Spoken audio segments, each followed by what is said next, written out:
Hey everybody, this is Rydo and we're doing the Steam follow list spring cleaning.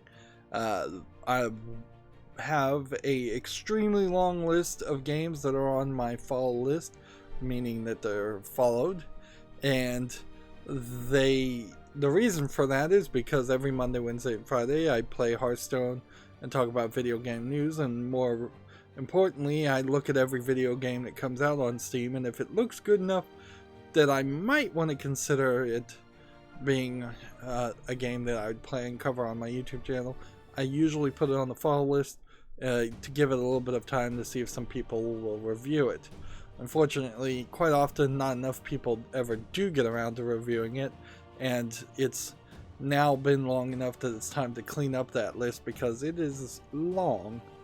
So today we're doing games starting with the letter R, and we're looking for either a special reason for the game to be put on the wish list, or we're using the relevancy argument where if there are 20 people that have verified purchases of this game and have reviewed it, and the percentage of those people's reviews are positive, then I consider a game played well enough that it's not just something that basically nobody played. This is a game that came out September 28, 2018. 9 people reviewed it. So it's not really that relevant. Even if it is a hidden gem that's amazing, it's not really going to get enough coverage on my YouTube channel for anybody to ever see it and for it to be this sleeper hit that comes out of nowhere. That really doesn't happen in the video game world because new games are just always coming out and people are always looking for the next big thing. Or the newest thing, at the least. So we're considering games that came out before January 1st, 2019, regardless of whether they have 20 reviews, or if they have 20 reviews and they came out after January 1st, which means that they were given at least 6 months to have that relevancy, and we're looking for some other red flags. This game, Rabbit of Destiny, has a few to start off with in the first place. What I imagine the reason that I put this game on the follow list in the first place is because I was thinking of Jazz Jackrabbit. What happened was, for PC, people were trying to make platformers like Super Mario Brothers. They made a bunch of clones in the 90s and 80s of those type of games. None of them really succeeded. Commander Keen, Jazz Jackrabbit, Jill of the Jungle, just to name a few. Quite a few of them were made by id in particular. But nowadays, for a game that came out in 2018, it's hard to kind of justify trying to make a Super Mario Bros. Clone unless you're doing a really good job of it. And frankly, you're going to need a good publisher. This game is self-published. I'm fairly certain this developer has not published anything else. Oh no, sorry about that. He's got 2 other games that he's released, and Australian Trip is positively reviewed, at least. Although with a game like Australian Trip, that certainly doesn't inspire confidence. This game is cheap, and I wouldn't really hold a price against the game for being cheap. I would criticize a game if this was like $20 or $60. I would laugh in the face of this game, but $1.99 certainly isn't asking much. Although the comparison here is play Rogue Legacy or play Axiom Verge, and I would definitely suggest Rogue Legacy over Axiom Verge, although I don't think either one of those games really quite are that similar. We'll look for other things that could be red flags. It has to be a single player game or something that has a major single player component, because if you're playing multiplayer, that's not how I'm going to play most games, and your experience when playing multiplayer is going to potentially be vastly different than other people's experience playing multiplayer. You might get a good group of people, you might have a bad group of people, you might be playing with your friends. So I really have to criticize the content that is mostly built by the actual game developer. Sometimes I'll see some very low effort games that support English and Russian only as languages, or English and Chinese only as languages. So much so that that has become a bit of a red flag. For $1.99, 30 achievements is a little high, but not enough for me to call it an achievement game. These awards.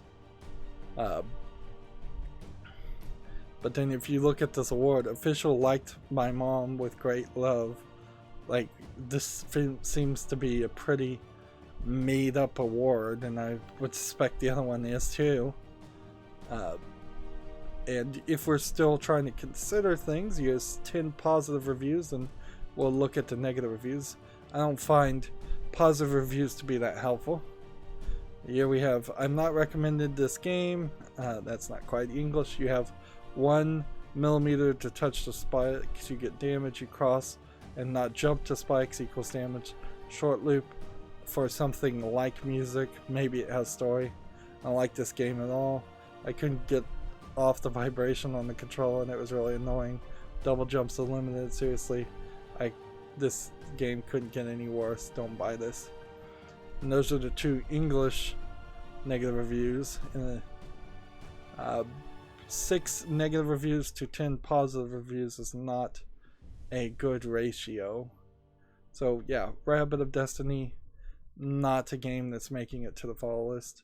The comparisons here for games that aren't played very well aren't amazingly good either. Here's a negatively reviewed game with 11 reviews that it's comparing it to. Here's Celeste, which is overwhelmingly positive with 6,979 reviews, although I would say Celeste is not this style of game at all. In fact, I really haven't seen any good example of a game that is a platformer Super Mario Brothers clone. Super Mario Bros. 1, 2, and 3 kind of did that genre, and there hasn't been much to compete with it. New Super Mario Brothers is pretty different from the original Super Mario Brothers. Donkey Kong Country has a lot of things that are different also. So every game that is worth mentioning also added something to that genre and changed it in a bit. The closest thing I guess you could say is that Super Mario Brothers is somewhat similar to the Mega Man series, but even Mega Man has its own spin to it. So yeah, I was probably thinking of Jazz Jackrabbit, which I think, let's see, is Jazz Jackrabbit not available? Apparently not. But Commander, if I can spell Commander Keen here, for example, for 90 cents is a great example of it. Here's a game that came out in 1990 from id Software and has a lot more nostalgia and has a lot more relevancy, so it has 724 reviews. And I'm not gonna bat around it at all. This is an awful game. It's not a game you really would want to play if you didn't have some nostalgia for it. And even if you did have nostalgia for it, you probably only want to play for 5 seconds or so. But I would definitely suggest Commander Keen first before that, the game we were just looking at. Sonic, I guess. Sonic takes it in a different direction too. Arguably, Tomb Raider and 3D games, I guess, turned platformers into a whole different experience. The Oddworld games might make some sense in that too, but I've tried to play every single Oddworld game and not had any success there either. But yeah, there was a game called Jazz Jackrabbit that came out on PC. Apparently, it's not available for purchase on Steam. One of the things I love about Steam, though, is the fact that so many old games are still available for purchase if you can figure out what kind of emulator or DOS box setup you need to use to get it to run. it allows you to have a library in one place, which is both a good thing and a bad thing, because if Steam did go out of business tomorrow, the servers very possibly might shut down, and then you wouldn't be able to download any of those games, but that's not likely to happen. But as somebody who has at least 1,000 games on their Steam library, it makes a lot of sense to not try and have games split up in different positions. Moving on, we spent too much time on that. Next game we have to consider is called Rydo, I assume is how you pronounce that. This looks like a turn-based hex grid game. It's 95% positive of 23 user reviews. So it is just barely over that arbitrary number of 20 verified purchase user reviews, which is what this number is. This looks somewhat similar to a game that came out a long time ago from the developers of the Rubik's Cube. They made a Rubik's Games, I think is what it was called, and there were several mini games on there that they made up, and this definitely reminds me of that. It very possibly does not work in any way like this, and this is probably a sphere of influence style game where different pieces have different distances in which they influence the hex grids. It looks like there's something here though. Unless this was early access, I think we can put this on the wish list. It's $14.99, so it is asking a pretty high price, and it is one of these weird games where I'd learn the rules to play it and then never be able to play it or never need to know the rules again, but I'm kind of a fan of doing that. I like learning new games. I feel like a lot of people who play board games in real life probably like learning the new rules. This is single player only. It has no online. It does have shared split screen. Probably is only 1 versus 1. It's English and French, which doesn't really tell me anything. 33 achievements doesn't really tell me anything.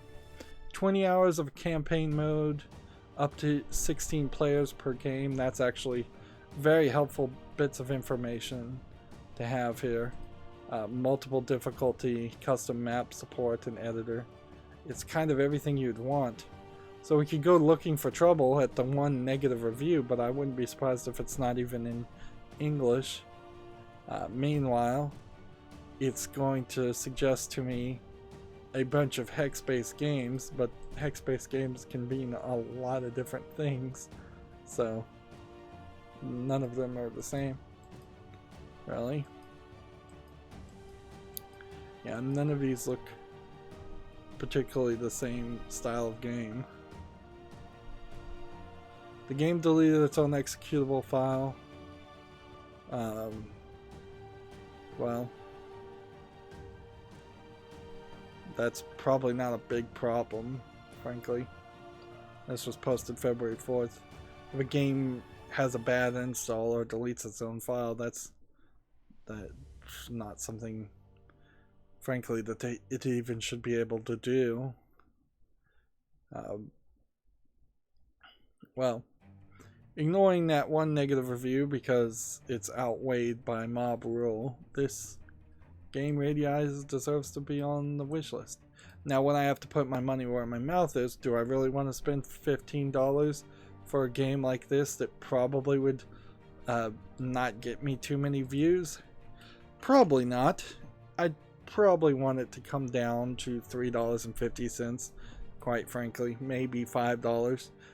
Definitely more than 50% off on sale, but that's true for almost every game on the wish list, and there's a lot of games on the wish list, and so I would visually have to compare this game versus others. This does not stand out as being particularly pretty or interesting in its graphics department. You could have, instead of making towers, animated some kind of characters and done some more work in that direction to make it a little bit more visually attractive, but they didn't. and it's still good enough, so it's going on the wish list. Next game we have to consider is Raft. Is Raft still in early access? Yes, it is. Okay. Well, most people have probably seen Raft. There's been, at least for a while there, a considerable amount of people on YouTube playing this game. It's a survival game. I guess you really don't describe it as anything else than that. You get into a gameplay loop, you build your raft to be bigger, and you introduce more and more elements to it. Theoretically, at some point, I think they were going to add islands, or at least float some. There's this ever-present shark that you can kill, but then another shark will just spawn. The idea of getting to these islands, I think, is the final scenario, or it might be a close to end game scenario. It's 78% positive of 13,335 reviews, and clearly the number of people who bought this game is because of streamers playing it. It's kind of a chill game. That being said, it's still early access, and by most standards, I would say this should just leave the follow list right now. It's had 6 months to come out of early access, and it still hasn't. It's single player or online multiplayer. But yeah, the main factor here is it's just not in early access. And what are the first... Let's see. Most recent posts are: was fun, but the islands are a pain in the butt. Using all the wood to try and get up to the top. Should be able to build a ladder on the rocks to get up. It runs super slow on even the lowest settings. The game isn't hard at all, and learning curve is basically non-existent. The enemies are lame. A seagull that eats your crops, a shark that easily taken care of. Probably can beat the game under 2 hours. 2 to 7 hours was me taking my time. Currently lacking content as well. You have a hook, and better hook, a spear, and a better spear, an axe, and a better axe, etc. that you just keep upgrading. Most useful review, most helpful review. Raft is a game about jungling a constant stream of mundane and repetitive tasks. You've never really given the freedom to relax, think, or explore, which does help to distract you from just how empty and shallow the game world truly is. Indeed, I feel like the premise of the game was chosen specifically because it would be so easy to throw something together and have it work. Just grab a few models from the asset store, Unity or Unreal Asset Store, or whatever store you use, and voila, see garbage. No need for complicated landscapes and such, just an endless ocean chock full of trash.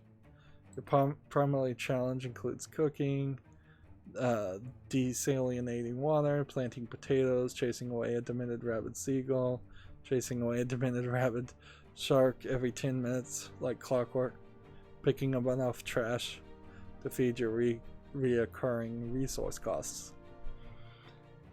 Yeah, I don't think any of those reviews are wrong. I think Raft probably, after the first few hours, is pretty obvious and blatant about its repetitiveness. And it probably doesn't have too much relevancy now, since it came out May 23rd, 2018. It should have been a finished product. There's a lot of games like this on Steam too, where they get really popular, but then they're not ever really finished or turned into something that an average gamer would really want to play. So it'd be kind of weird for me to cover this, because I think I probably would cover it just saying, actually, that review we just saw is right, that this is repetitive and boring. And it's always looked repetitive and boring to me. and that's why it's not on the wish list right now. So do I give this 6 more months? I don't even think I need to, because this was so popular. If it does come out of early access, it probably would get re-released on like the Switch or the Xbox One or the PlayStation 5. I wouldn't be surprised if these games already are. This game is already released on those factors. You really can't do anything with this idea. Even in some of these screenshots, you're getting to the point of ridiculousness where you're able to create a barbecue grill and grow watermelons on your field, and it seems like they've added a secondary character instead of, I think last time I saw it, it was the same character over and over again. So with this last one where they're sitting and looking over the sunset, it's like, I don't know what you're getting towards is maybe a way to Robinson Crusoe the story, so that they land on an island and start building ridiculous items on it. That this really is Robinson Crusoe, as I understand that story, having not really read it myself or watched it. If it's a movie, I think it's a book. So yeah, Raft can actually leave. It's a bit of a harder decision, but really doesn't need to stay. If it comes out of early access, that would be fine. The only other thing this publisher has made is Scrap Mechanic, another game that I almost certainly would never play. And look, this is in early access too, from January 20th, 2016. So this publisher in particular has a history of publishing games that never come out of early access.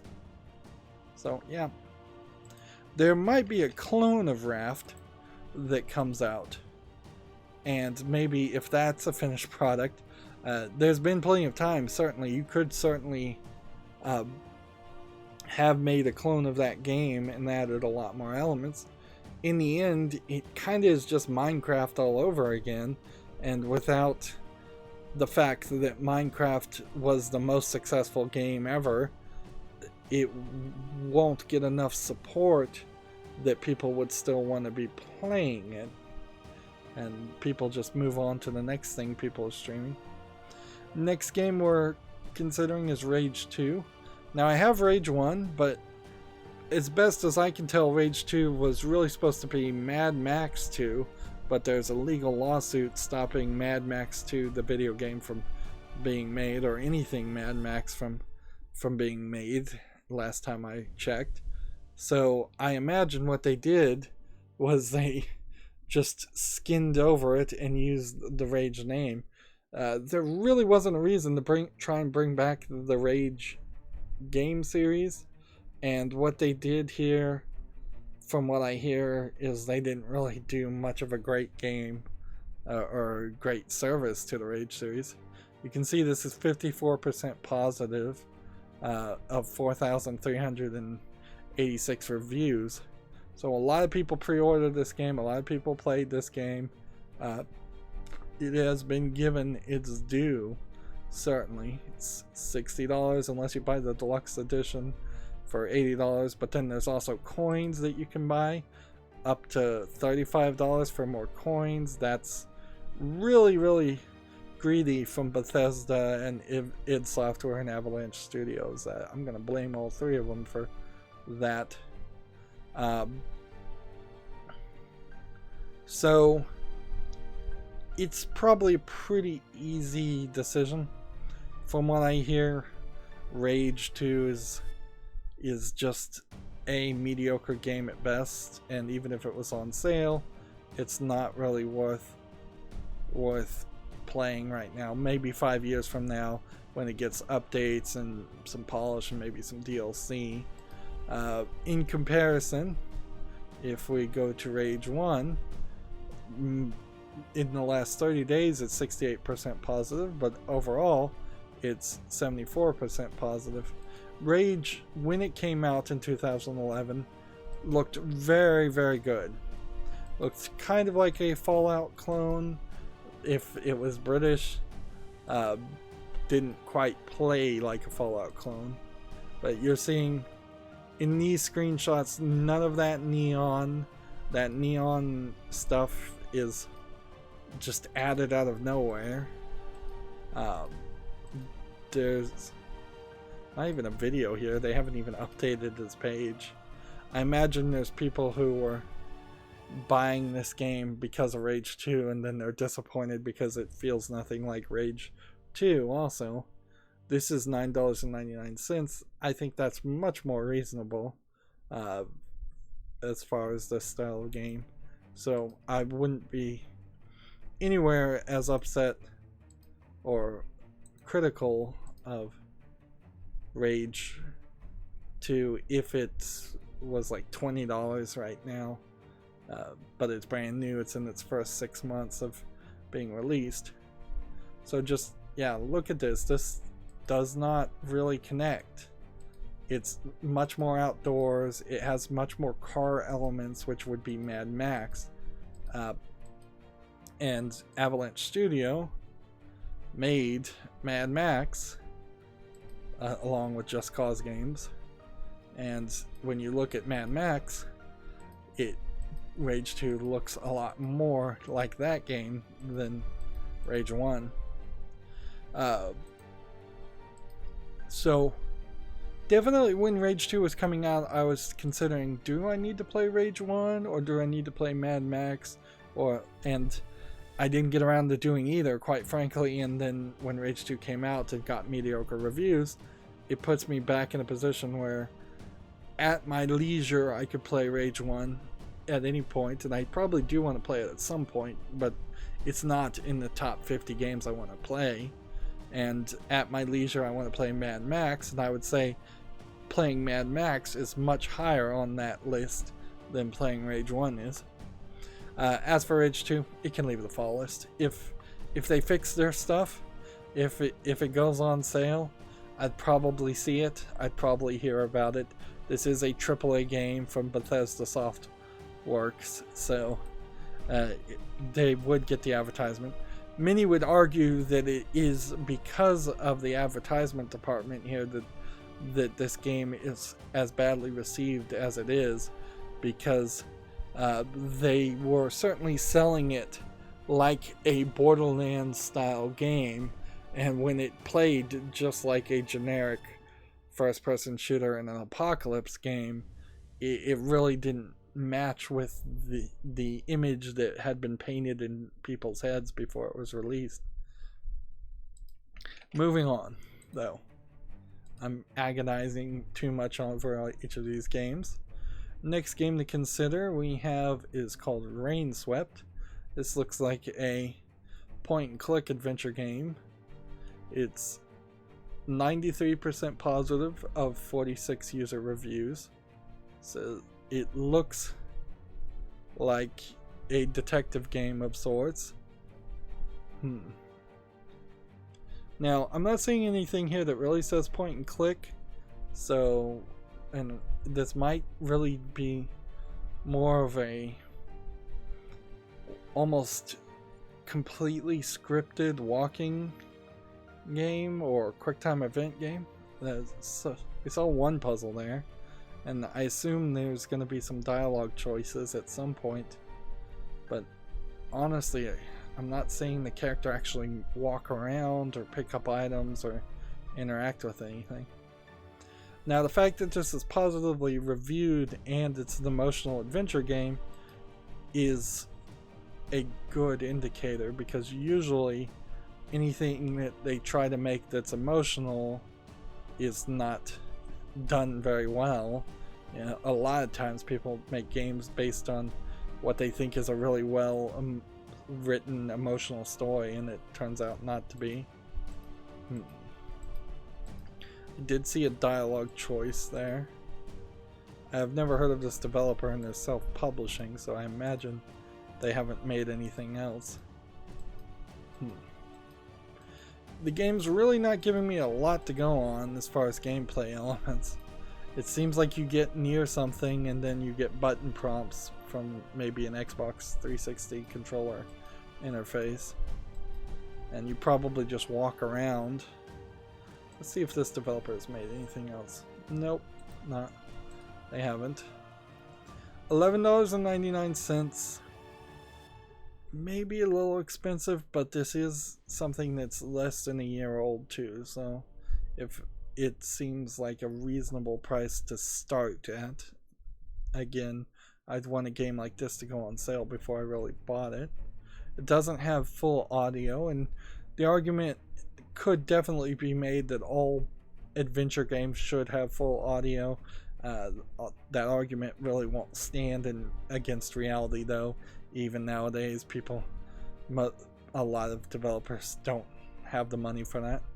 68% on Metacritic. I don't follow Metacritic scores that much. By the way, I have a bunch of plugins installed that enhance Steam with a lot of different bits of information, so that's why you're seeing some of this and it looks different. The comparisons here are to some other games that I've recognized or played before.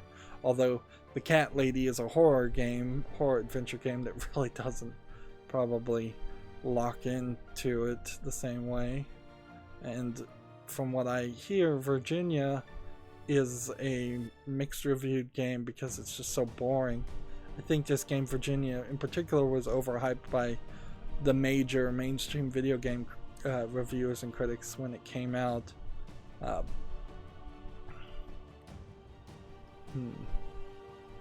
There's little to no interactive gameplay during that time. The controls are the main issue. Mouse cursor is slow to respond. Felt clunky and slow. Conversations with the town folks were boring and repetitive. Was really looking forward to this game, but was sorely disappointed. Not cheap either. So, do we look at the 3 negative reviews here and take them to heart? Or do we believe the 68 positive reviews? I think I have to go with Mob Rule in this case and say this is so positively reviewed otherwise that people for the most part liked it. So Rainswept, it's an odd choice. It definitely feels odd that we just rejected Rage 2, which is a AAA game, first-person shooter, something that should be super popular and sell really well, and we rejected Raft, which was a super popular streaming game, and then instead I'm taking Rainswept, which is a point-and-click adventure game from an indie developer that very few people have played their game or heard of it. But that's not a bad thing inherently either, because if every YouTube streamer just played the same major games, nobody would hear about any of the lesser known games. So it's nice to have some variety. Next we have a game called Rapid Fire, which looks like an arcade style cowboy shooter game in VR. The polish on this looks somewhat good. This is 100% positive of 14 user reviews. If this really is a VR game, then it'll still stay on the follow list because I don't think I'm ever actually going to buy a VR headset, and thus I don't want to accidentally buy something on the that's on my wish list that I couldn't actually play. So I leave all VR games that are of any interest on the follow list. I think this one probably deserves to stay too. Here you see it requires an HTC Vive headset. If I did buy a VR headset, one thing to take away from that in particular is if I only bought a Valve Index, for instance, or an Oculus Rift, like if I would only buy one VR headset. This game says it only supports the HTC Vive. The HTC Vive is the least likely headset I would get in 2019 by far. Maybe there's a way to force it to work with the other headsets, but maybe not.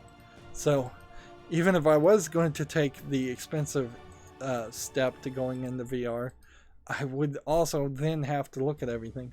This game is also free to play, so I could also make the argument, well, there's no reason to even have it on the follow list at all, since it's not really consumer advice I'd be giving people, since they could just download the game and play it themselves. Although, in all fairness, if you tried to just browse the free-to-play games that were on the Steam storefront, it would take you hours and hours. So, anyways, rapid fire. It doesn't seem like it's doing much, but what it's doing for a free-to-play game seems to be pretty good. So, I'll leave that on the follow list. Next game we have to consider is Raised, or Razed. I would assume this is Raised, as in burnt to the ground. Sprint through dynamic neon levels in the quickest time possible. This is 69% positive with 13 reviews, so it's not really hitting the relevancy. The thing that happened over the course of about a year ago, I would say, is I started seeing a lot of low effort asset flips games like this that didn't look so low effort or look so much like asset flip games, and they were this parkour style of gameplay, which inherently I assume means that there is a tech demo on some asset store of a parkour style game, and then people are just copying and pasting out art textures. Although what you can notice here is there aren't actually a lot of textures going on here. It's just solid color for the most part on each surface. A solid red block, a solid purple block. Sometimes we're seeing a little bit of texture here. Regardless, even if this one does look like a little bit of work is put into it, this is $11.99 and it's mixed. It's from P-Cube Limited, which is a publisher I recognize, but I don't know if they do a good job. So I want to kind of double check that. 42 Steam achievements for something that's $12. It's a little high. We could look at the negative reviews to try and figure out what's wrong with it, but I imagine it's short, controls suck, it's repetitive. The things that could be wrong with it are probably pretty obvious. Games that are being recommended here are low effort games, at least some of them are, or Hot Lava I don't think is finished as a game. Let's see.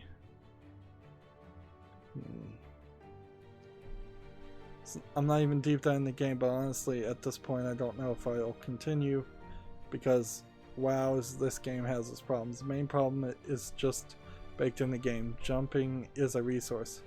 You instantly fail on that merit alone.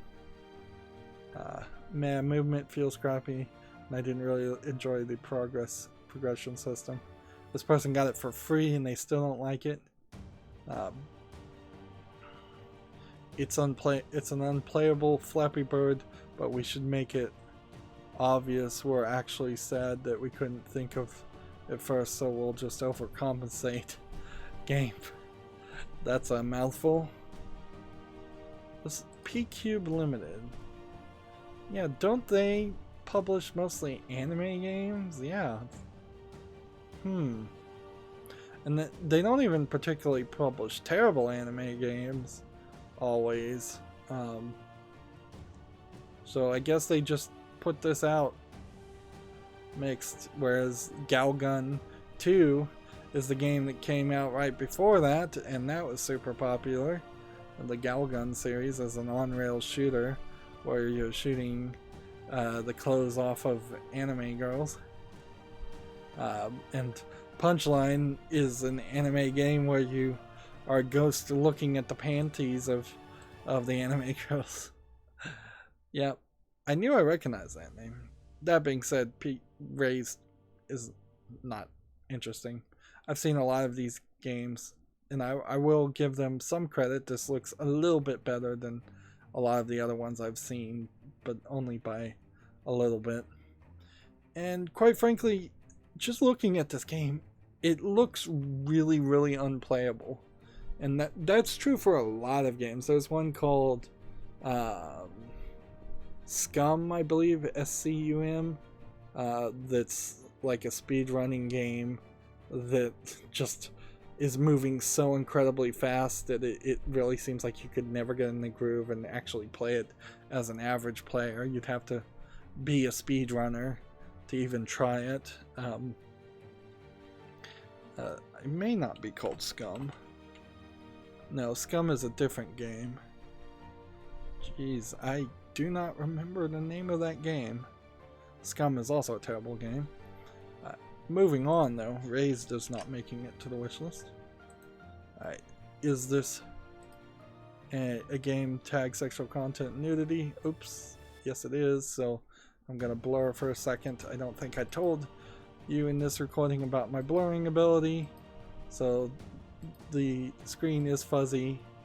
That is intentional. I am just making sure everything is YouTube friendly.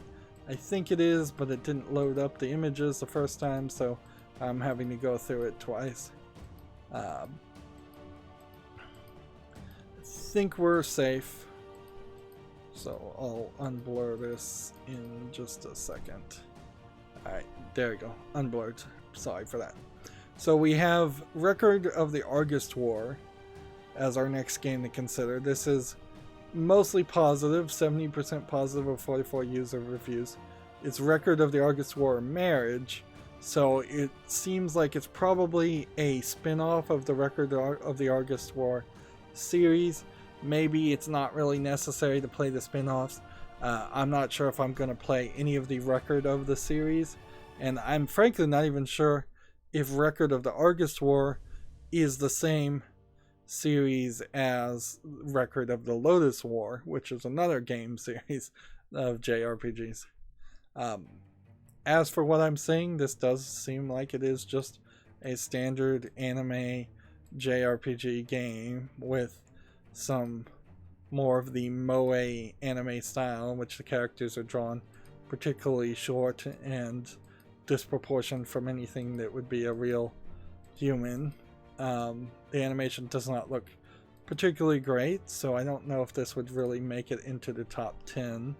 Seems like you're probably also only dealing with the 4 main characters in the series, and you're not going to be picking up any other character classes. See, the Argus series, there's Argus Generations War, and Argus Zero, and Argus Generation War 2, and Argus War Marriage. And the only one that's tagged sexual content or nudity is the Marriage one. That might have more to do with the fact, though, that it's been relatively recent that Steam has allowed people to publish games completely uncensored on their storefront, and it's been a rough growing patch for that anyways. So we could look at the reviews here, but I think this probably goes to the wishlist as one of many JRPGs that are on the wishlist. Doesn't mean I'm really going to buy them, and I'm not sure which of the ones I'm really going to buy in that case anyways. But I am trying to figure out what are the top 10 JRPGs to cover if I ever get around to doing a mini series of covering JRPGs. This is referencing and referring a lot of games that have nudity in them, and I recognize most of them. They're pretty high quality ones, though. They're not referencing the garbage. Although it is somewhat worthwhile to mention that, like, the Neptunia series is rated T for teen and does have some implied nudity and sexual content, but it's not really an mature or adults only game, whereas this game says partial nudity, which probably means you're seeing a butt or a boob or a bathing scene. So not really the kind of games, these aren't really the kind of adult games you would want to buy if you're just trying to see nudity. I don't think that you would want to buy a video game for that reason anyways. Let's see. About 9 into the game hours in the game is good, but the gameplay and the story are weaker than the main series of August. An okay game for fans of the franchise, a weak game for regular JRPG fans. That's pretty much what I would expect too, because if a game was good, they wouldn't be selling themselves on the cheesecake factor. That being said, this is the third game that's going to make it to the wish list. Probably then also going to get taken off the wish list if I really had to put my money where my mouth was right now. I imagine it's pretty easy to skip over this game if you're trying to play like the August Generations games, which August Generations 2 is mixed, so this probably isn't the game series to play anyways. Here's a kind of prime example of the implied nudity you'd see in a game. So is August Generations of War 1 even well received? Let's see if we can get to the store page. Yeah, the first game in the series is 72% positive. But yeah, I doubt this would be the game series I'd want to play. This is from Idea Factory, which Idea Factory makes a lot of cheesecake games, and they're not usually the best ones to consider. I wouldn't say everything they make is terrible. I wouldn't say everything they make is great. Moving on to something a little less risque, we have a game called Red Alliance, which I don't know how less risque this is, because this might just be a Russian troll game, or a Russian propaganda game, or an anti-Russian game. Let's see. October 10th, 2018, this game came out. It is 87% positive of 33 user reviews. This must be a smaller game by far. It says it's an atmospheric dark action thriller single player game with elements of horror. That seems like a mouthful, designed to do some search engine optimization. Game takes place in Eastern Europe, where the society is under an oppressive regime enforced by mysterious scientists whom the player must stop to restore justice. What I'm seeing in this video, though, is a lot of the screen the camera panning around, but I'm not seeing any enemies. I'm not seeing any gameplay. Finally, I saw a bit of gameplay, but then it immediately went to black, and I don't think that's just because the video's not loading. So now we're seeing a lot of gun loading animations, and then it goes to black again. We're seeing guns being shot at enemies that aren't really moving too much. I wouldn't be surprised if the AI is pretty bad in this. So it seems like you're mostly going down hallways with your guns. And all of these guns can be asset flips, certainly. It has a driving mechanic, which is a little bit more than most low effort developers would do. I haven't seen a low effort developer do that. This feels a lot like it's trying to make a game like Half-Life, which would make some sense. Is there a real game to play here as an indie game? $11.99. Let's see what the negative reviews. It's English, Russian, and French. In comparison, there might be some other options to consider to play, like Half-Life, for instance. I haven't actually ever gotten around to playing Half-Life, any of those games, and it seems kind of pointless to try to play it now, because Half-Life 3 and any kind of completion to the story seems like it's never going to come. Although the remake of it, I might play that, the fan-made remake. I can't recommend this game. The maps are pretty good, but besides that, everything is pretty much just subpar. Actual gameplay is extremely basic, at least in the beginning of the game. I don't know much of the game about the game afterwards. Recoil feels odd and bad on most guns. It's just not fun. Enemies walk towards you and stay in one place to shoot you. The models are alright. So yeah, I was very much hitting the head on the nail saying there was no AI in these enemies. Animations are definitely C to D tier. Sounds are definitely taken from a free royalty website.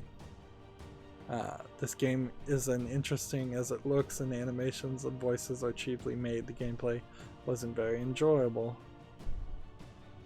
Yeah, I think I can remove this from the follow list. We could look and see if this developer's made anything else, but it's a waste of time to really check that because 99% of it, every independent self-published game on Steam has only one game that they've ever published. Alright, well, next game we have to consider is Red Matter. This is 96% positive of 56 user reviews. That's very high. And we're rejecting a lot of games that are being reviewed pretty highly, which is a good thing. It means my standards are getting higher. It could also just be that I'm getting tired, and instead of usually not being able to make a decision, I've just somehow subconsciously defaulted to just removing all games as my default decision. Generally speaking, when somebody is emotionally exhausted or tired in any way, they don't want to make a decision at all.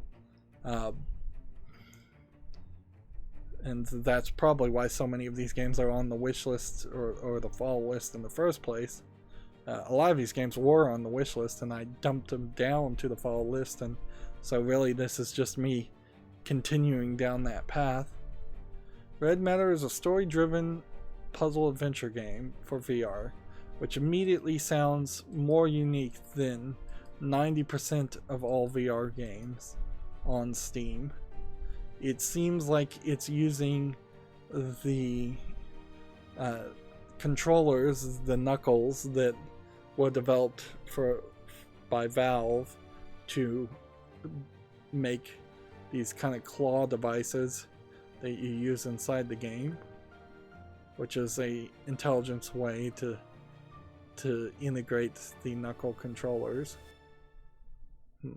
and not have to have full finger scanning technology, which is really what VR needs. Is it needs a way to always be able to look at all 10 of your fingers and scan them into the computer so that you could reach out and grab something and pick it up.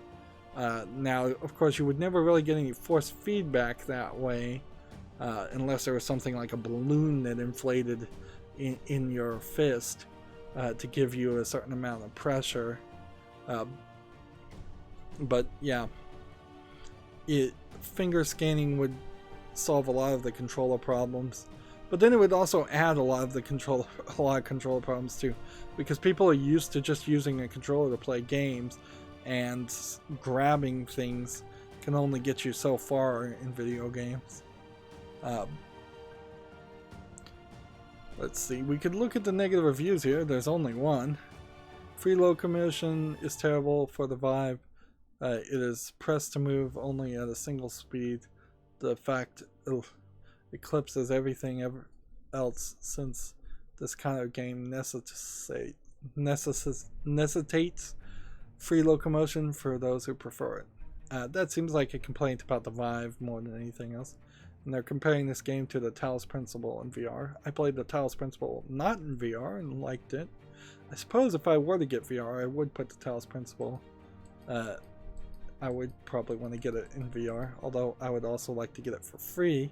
I own Abduction, and Abduction I believe plays in VR for free. There's been a lot of split there where some companies have been greedy with their VR versions, others have not been. This is $25. It's really expensive. It came out November 10th, 2018.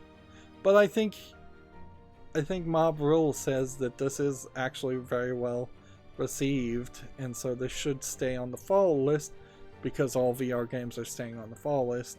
Otherwise, I would put it on the wish list. Moving on. Next game we have to consider is Rydo.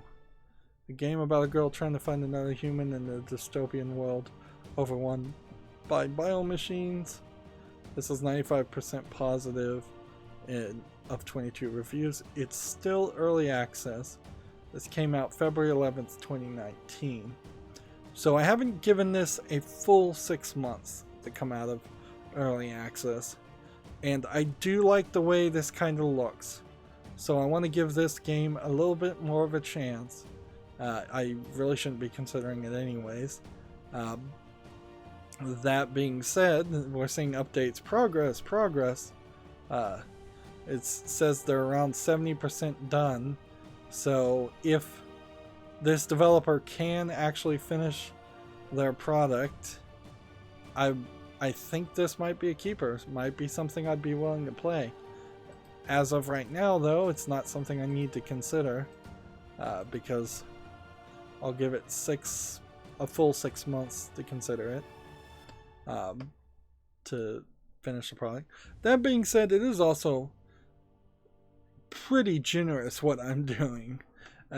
By any rights, there's a very valid argument to say, no, you released this game on February 11th, 2019. It needed to be a finished product on February 11th, 2019. This in no way looks like a game that really benefits or needs to be in early access at all. You could have had, at the very least, a complete story that was much shorter, beginning to end, and then if you wanted to patch in a middle section later, that is totally acceptable.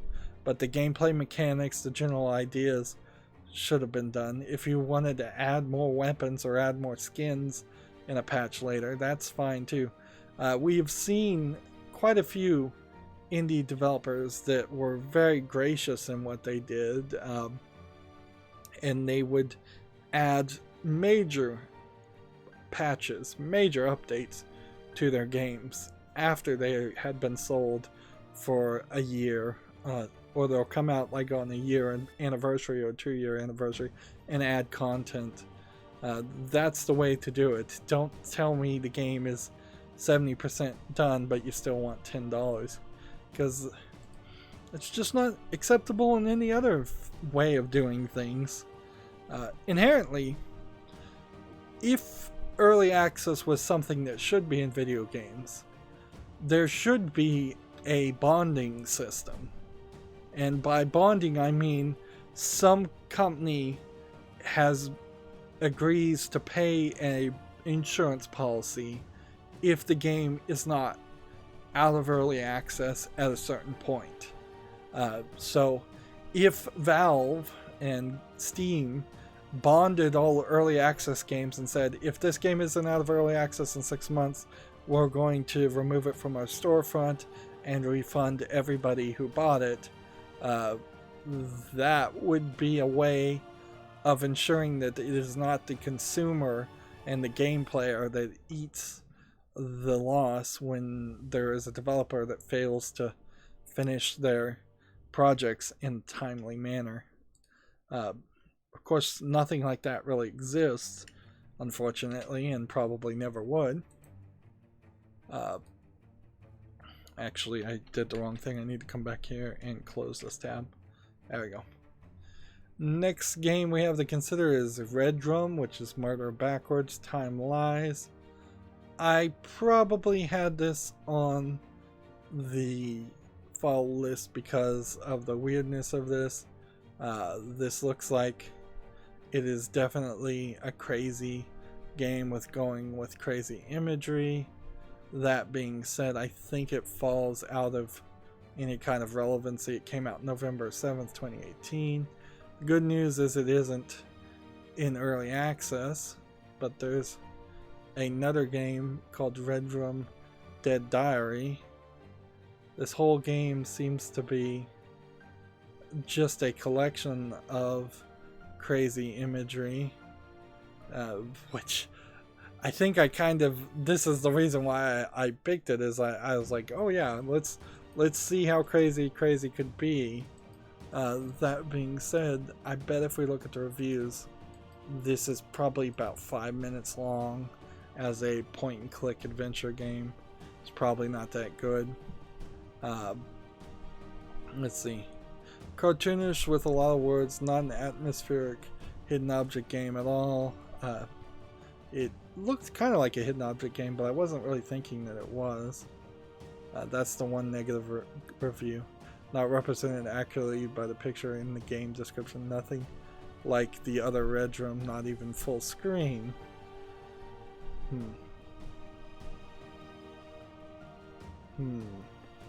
They seem to be saying that the previous game was a hidden object game. I'm not really covering hidden object games anymore. So Redrum Dead Diary is apparently one I haven't even seen, and this one clearly is tagged as a hidden object game. Selling yourself as psychotic might catch my attention. It probably doesn't catch too many other people's attention. This doesn't really seem to sell well, and it really doesn't seem like it has a significant amount of relevancy, even though it does have 29 reviews. This came out in 2016 also, so this game's not on the follow list or wish list. I haven't even heard of it, and this is the first game in the series, and it is a hidden object game, whereas this is the sequel, and this really isn't even a hidden object game.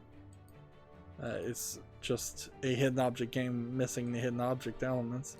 What has this developer made otherwise as far as Anarchy games? KA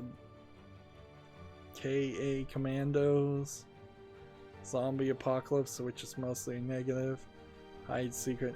Seems like it's a pretty large collection of bad games that I'm seeing. Apparently one that I did manage to buy at some point, or got for free. Yeah. This is really a list of bad games. And certainly the reason why I would have wanted to cover something like this, I assume, is because I felt it was somewhat similar to the American McGee. This feels very much like Alice in Wonderland. So Alice Madness Returns is probably the feeling I was getting from this. But yeah, this should definitely be removed. That is also one of those horror games that I could only really play in the month of October. A standard zombie game I can play any time of the year, that's fine. It's not going to scare off too many viewers. But a game that is trying, at least, probably not succeeding very well, but at least trying to go for psychological horror, tends to be something that I don't want on my channel outside of the Halloween month specials. Next game we have here is Redville, which seems to be a AA, maybe independent or single A stealth game with some survival elements. Looks to me like the frame rate's pretty bad. It came out March 12th, 2019. It's 60% positive of 30 reviews. I think already people know that it's not going to be that good. It's being self-published, and a lot of this could just be asset flipped too. But it doesn't. I wouldn't call this a very low effort game. I'd call this just a very badly made game. It's supporting English, Russian, and Arabic, which is definitely weird. That is a weird combination of games to try of languages to immediately support. You're not getting a major amount of people by selling video games to Arabic, because let's just be honest here, most countries where the main language is Arabic are not going to let a redheaded white woman, for lack of a better term, shooting guns be the main character. It's just not going to happen. Most video games in Arabic countries are banned by default. So, yeah. This game needs to go back to the drawing board. Not worth it. Watch the trailer and it's probably all the gameplay you're going to get. The game sucks. There's no manual, and I wasn't able to even get something from the inventory. Negative, negative, negative. Barely works. It would be good, but it's not finished at all. So this is an example of somebody putting out a game in early access that really is probably beta at this point. Although it probably is actually alpha, because alpha means that you're still putting in features, and I would not be surprised if this is a game that needs more features to be programmed in. Beta is the phase when you start locking down all the features and you say, I'm not adding any more content, no more feature creep, I'm just fixing bugs at that point. It also gets ridiculous because then some games label themselves as pre-alpha, which means absolutely nothing. It's just made up terminology. Anyways, Redville, not making it to the wish list for sure, and should just leave fall list. In fact, it's from the same publisher that was a game I just looked at when I was looking at games starting with Q before this in the previous episode. Yep. This really wouldn't even be that interesting of a game if it was perfectly programmed for what's being shown. Just running around the forest and playing a survival game. Moving on to the next game for consideration, we have something called Re-Entry and Orbital Simulator. I did try to cover the game Kerbal Space Program, and some of my worst videos came from covering that series, and Kerbal Space Program as a game kind of got abandoned and isn't played very often now, but it did interest me certainly to try and run something that was close to a half game and close to a actual simulator running a spaceship. This game seems to be more of a full-on simulator, which probably would be too complicated for me. There's probably a decent number of these games. This is 96% positive of 102 user reviews. Came out November 15th, 2018, which means it's had 6 months to come out of early access. And this was something also that was a problem with Kerbal Space Program, is that it was just in early access like forever. So I imagine each one of these switches actually do something, and a majority of your time might be spent looking at this panel to try and fly your ship. And so it's not really a particularly attractive game to me. It's not video game enough. It's too much simulation. Yeah, I really don't think I could be sold on playing a game like this. This is early access. I don't think it supports VR, which it might be nice if it did. English only. It has only 3 achievements, which is a little low. I could look at the reviews, but frankly this is an example of a game that is more about me than and my relationship to the type of games I want to play than other people's relationship to these types of games. I imagine there is a very large audience of people like Scott Manley who could play these kind of games, because Scott Manley actually is a rocket scientist and a YouTuber in part. But yeah, this isn't for me, so it's gonna leave the follow list. Moving on, Next we have a game that is not tagged sexual content or nudity, so I don't have to go blurry again. I always get worried when I see the visual novel style games. So this is called Reflections, Dreams, and Reality, and it's not flipping through the images. It's playing a video that's flipping through the images really quickly. This came out July 29th, 2018. I don't recognize this publisher. I don't recognize this developer.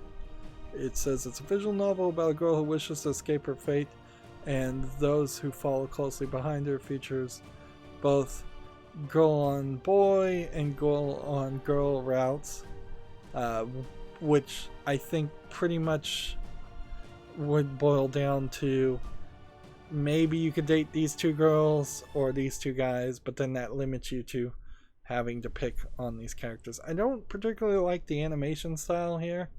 It's a kind of Western style, but it's also kind of awkward in its angles and the way it's being depicted. There's something definitely visually off on this. $14.99 for a visual novel isn't asking too much, but it probably is asking too much for this game. In particular, it doesn't have full audio in English. It doesn't have any other language support. It's actually four girl on boy routes and 4 girl on girl routes, and 1 secret unlockable route. 150,000 words is not a really large amount of words for a visual novel. 19 endings, but only 40 plus unique cinematic graphics or computer graphics, I guess is what it would be. So a considerable lack of visual content, which is typical for visual novels in general. And I just not seeing this art style. And if I'm going to cover visual novels, it's probably only the top 10 that I'd ever want to cover. And so I don't think that this really falls into the top 10 category.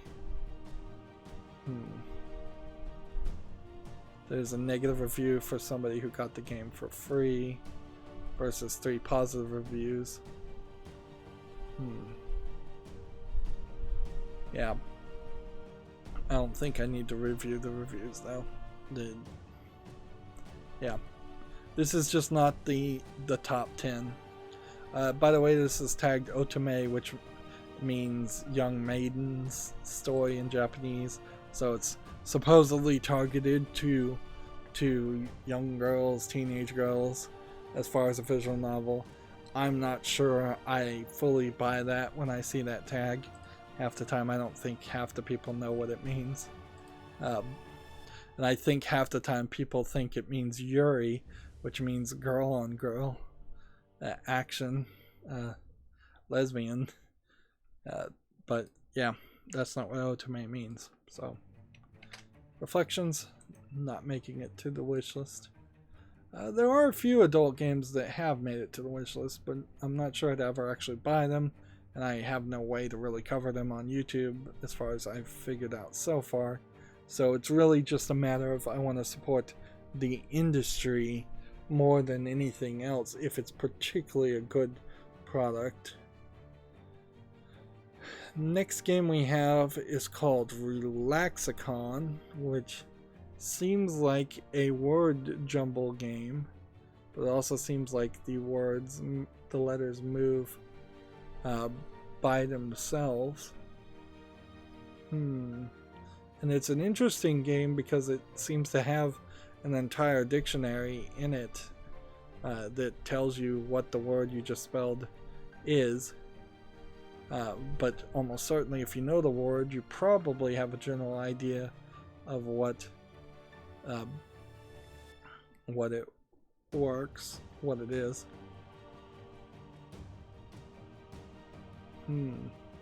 I kind of like this game, but the 8 user reviews came out March 6, 2018 really goes to show it's not a relevant game. And the thing I imagine you're trying to do here is spell a big word, and I think you could probably spell celiopod here, or celestial, pretty easily. You have an R and an E, that would be something that could make something longer.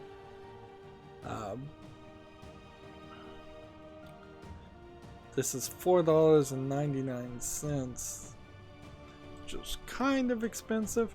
This also is a game where it probably isn't a game that you'd want to play on Steam as much as you would want to play it on a cell phone. Let's look at the reviews, but I think it probably just falls out of relevancy. Yeah, there's 1 negative review, 8 positive reviews.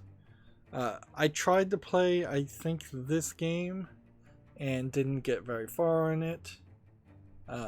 This is just a standard ward game.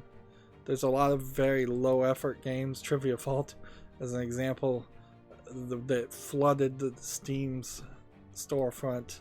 They put out 3 or 4 games in a week that are just slight variations on the same thing. Let's see what the negative review is. I usually love all manner of ward games, but I played this for 10 minutes and found it so boring I actually deleted it. There doesn't seem to be anything challenging or interesting within the game. You drag letters to make words and earn points. The game is clunky and slow. Challenges are boring. Make a word in 180 seconds, or make a word with exactly 3 letters. One moment, I'm gonna cough and drink some water.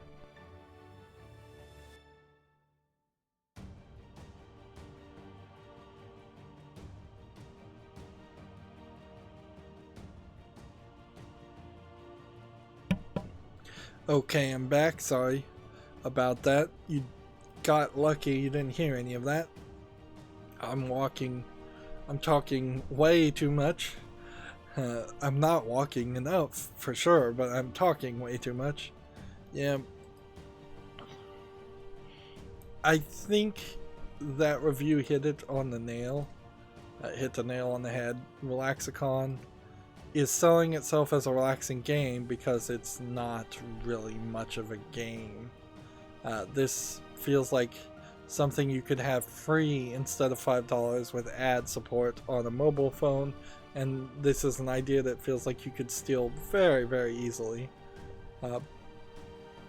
So yeah, this is not something I could criticize very easily even, because it is basically what you're seeing right now with nothing else. So yeah, this is going to leave the fall list. Next we have a game to consider called RepairBot. This came out January 5th, 2018. It has 4 user reviews. I guess in fairness, I could probably just say it's leaving the fall list immediately for that reason. It looks kind of like a polished game here, but I suspect it's really short and more of a tech demo than a finished game. It's $4.99. It's in a collection of other games that look like they're garbage games. Can scroll down here and see there's 1 negative review to 11 positive reviews. But the reason why I picked the arbitrary number of at least 20 reviews is because I do believe somebody could pay somebody or give keys to people so that they have 10 positive reviews. I don't really believe you could get 20 people to write all positive reviews. Particularly if you have 20 reviews, I think at least enough people would come around and play the game and say they don't like it either. The 1 negative review also got it for free, but it seems like this is either in Russian or Portuguese or something, some language I don't recognize. Probably Russian, since Russian is the only language it supports. But what you see here is nothing. You see this repair robot floating in the middle of the screen always. You see no enemies. You see nothing that it's really interacting with. It really just feels like you're flying a drone around trying to avoid crashing, which really isn't much of a game. Yeah. So yeah, this can leave. Let's see. Next game we have to consider is called Repentant. If I recall correctly, this is one of several point-and-click adventure games by this studio that they self-published. And I kind of wanted them to be good. The art style looks good. This looks like a real game of some sort, although it kind of has this comic book style animation here. It looks like a real point-and-click adventure game. I think there's probably a domestic abuse angle in one of these games. Yeah, seems like it.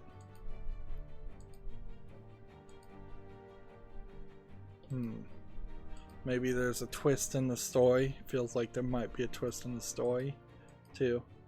It's just not positively reviewed, so $6.99 for a point-and-click adventure would be interesting. It's full audio English, but then it supports Russian, Ukraine, and Dutch, which is an odd combination of languages. Let's look at the reviews. We got 6 negative reviews. I do not recommend this game even if you buy or sell. It's not worth it. Cons: the price. The game is $7. It's not worth even $3. Here's why. The dialogue is stifled and deadpan. I'm sure if it's due to an inexperienced actors or the translation of the script, but no one in the game seems completely able to sell emotions in any scene. Christina's character is the only one which even comes close. There's pixel hunting in the game. The solution to any and every puzzle is finicky. Some actions are obvious, like cutting the straps to the barrels, but we're not permitted to do so until the game tells us to do it. That's super annoying. One more problem with the puzzles: there are puzzles near the end which necessitate the use of objects mentioned in the first 10 minutes. It looks identical to everything else in the room. If I had not specifically made note of it, I would have been stuck on that dumb solution. The story in general is bad. The dream sequence lags constantly and has no reason to. The audio mixing sometimes covers up spoken dialogue. There are no flavor text or items in your inventory if you ever needed to get up from this game and forget what all of them were. You would not be able to determine what some of the items actually are. I was expecting more. Way too short for the price. So yeah, this is another example too of a lot of people getting the game for free and reviewing it positively. Meanwhile, there's a free game called The Kite that came out in 2012 that I think probably does the story idea concept a lot better. So you can see The Kite is actually on my wish list. This is really just an example of me trying to look into the back catalog of other developers and seeing which games are worth covering. There's another point and click adventure game called Octave that is rated positively that is probably on my wish list. I think the game just logged me out again. And Little Kite, which seems to be the exact same game but in color, which is interesting. So this came out 2017, and then The Kite is free. That came out in 2012. So they maybe remastered it and made the original version free, which would be very interesting as a video game to cover a original version and then a remastered version of it. But as for Repentant, which came out in 2018, it seems like they're actually getting worse, not better, in this series. Yeah, you have one that's positive from 2017, one that's positive from 2016, one that's positive from November 19, 2018 because it's free, but then one from August 9th, 2018, Repentant, is not as good. And if it turned out that there's like a whole series here and these stories are connected, then maybe I would want to do that. Like, it does say Repentant is a partial sequel to the game Little Kite, but it can be played by a person not familiar with Little Kite. So, yeah. Maybe I leave this on the follow list because of that reason and give it more time. It's not like it's really going to get any more reviews. I probably should just leave it alone and remove it. Yeah. I think that's really what this is going to come down to. It's a shame because I'm always looking for a new company to make good point-click adventure games, but they have to be good. Not a lot of them get made, and most of them are pains in the butt, and that's exactly what the descriptions of Repentant seems to say. Next, we have a game called Reveal, and if we don't run into too many games that start with something after RE, we might be close to the end, but I wouldn't be surprised if we aren't that close. It says Reveal is a first-person puzzle game with an intriguing story, so immediately when I see that, I think Portal clone or Talos Principle clone or something like that. What I'm seeing here seems to be a lot of things that look like they're just asset flips. If anything, I would kind of call this a cube clone, Q-U-B-E, more than a Portal clone or Talos Principle clone. This is a game that is 80% positive, but it has only 10 reviews. It came out July 17th, 2018. It's not in early access. They're releasing another game pretty soon called The Ring of Truth, so perhaps this developer is getting better. This definitely seems more like a student project than a finished game. Like, there's no storyline reason I could ever believe that the entirety of the world would be a forest within these kind of unpainted walls.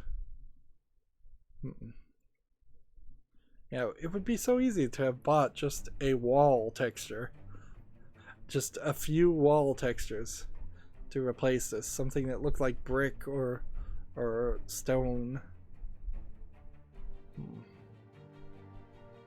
Well, let's look at the reviews. 16 achievements doesn't really say anything. Full English audio doesn't really tell me anything.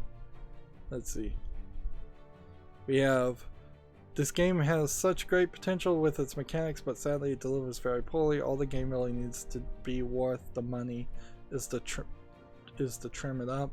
The learning curve is actually very well done for these puzzles, but many of them did have major annoyances that could have been seen and fixed if someone had play tested the game before release. If the game gets an update, to polish everything, I'll probably change this to a positive review.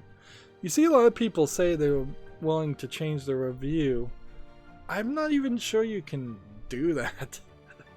Like, I don't review games on Steam storefront, so yeah. You might be able to update it and change it. You probably are, but I've seen very few people actually say that they did it. Meanwhile, almost certainly this would suggest something like Portal. Nope, the closest puzzle game that's getting recommended is Donut County, and that's a completely different game.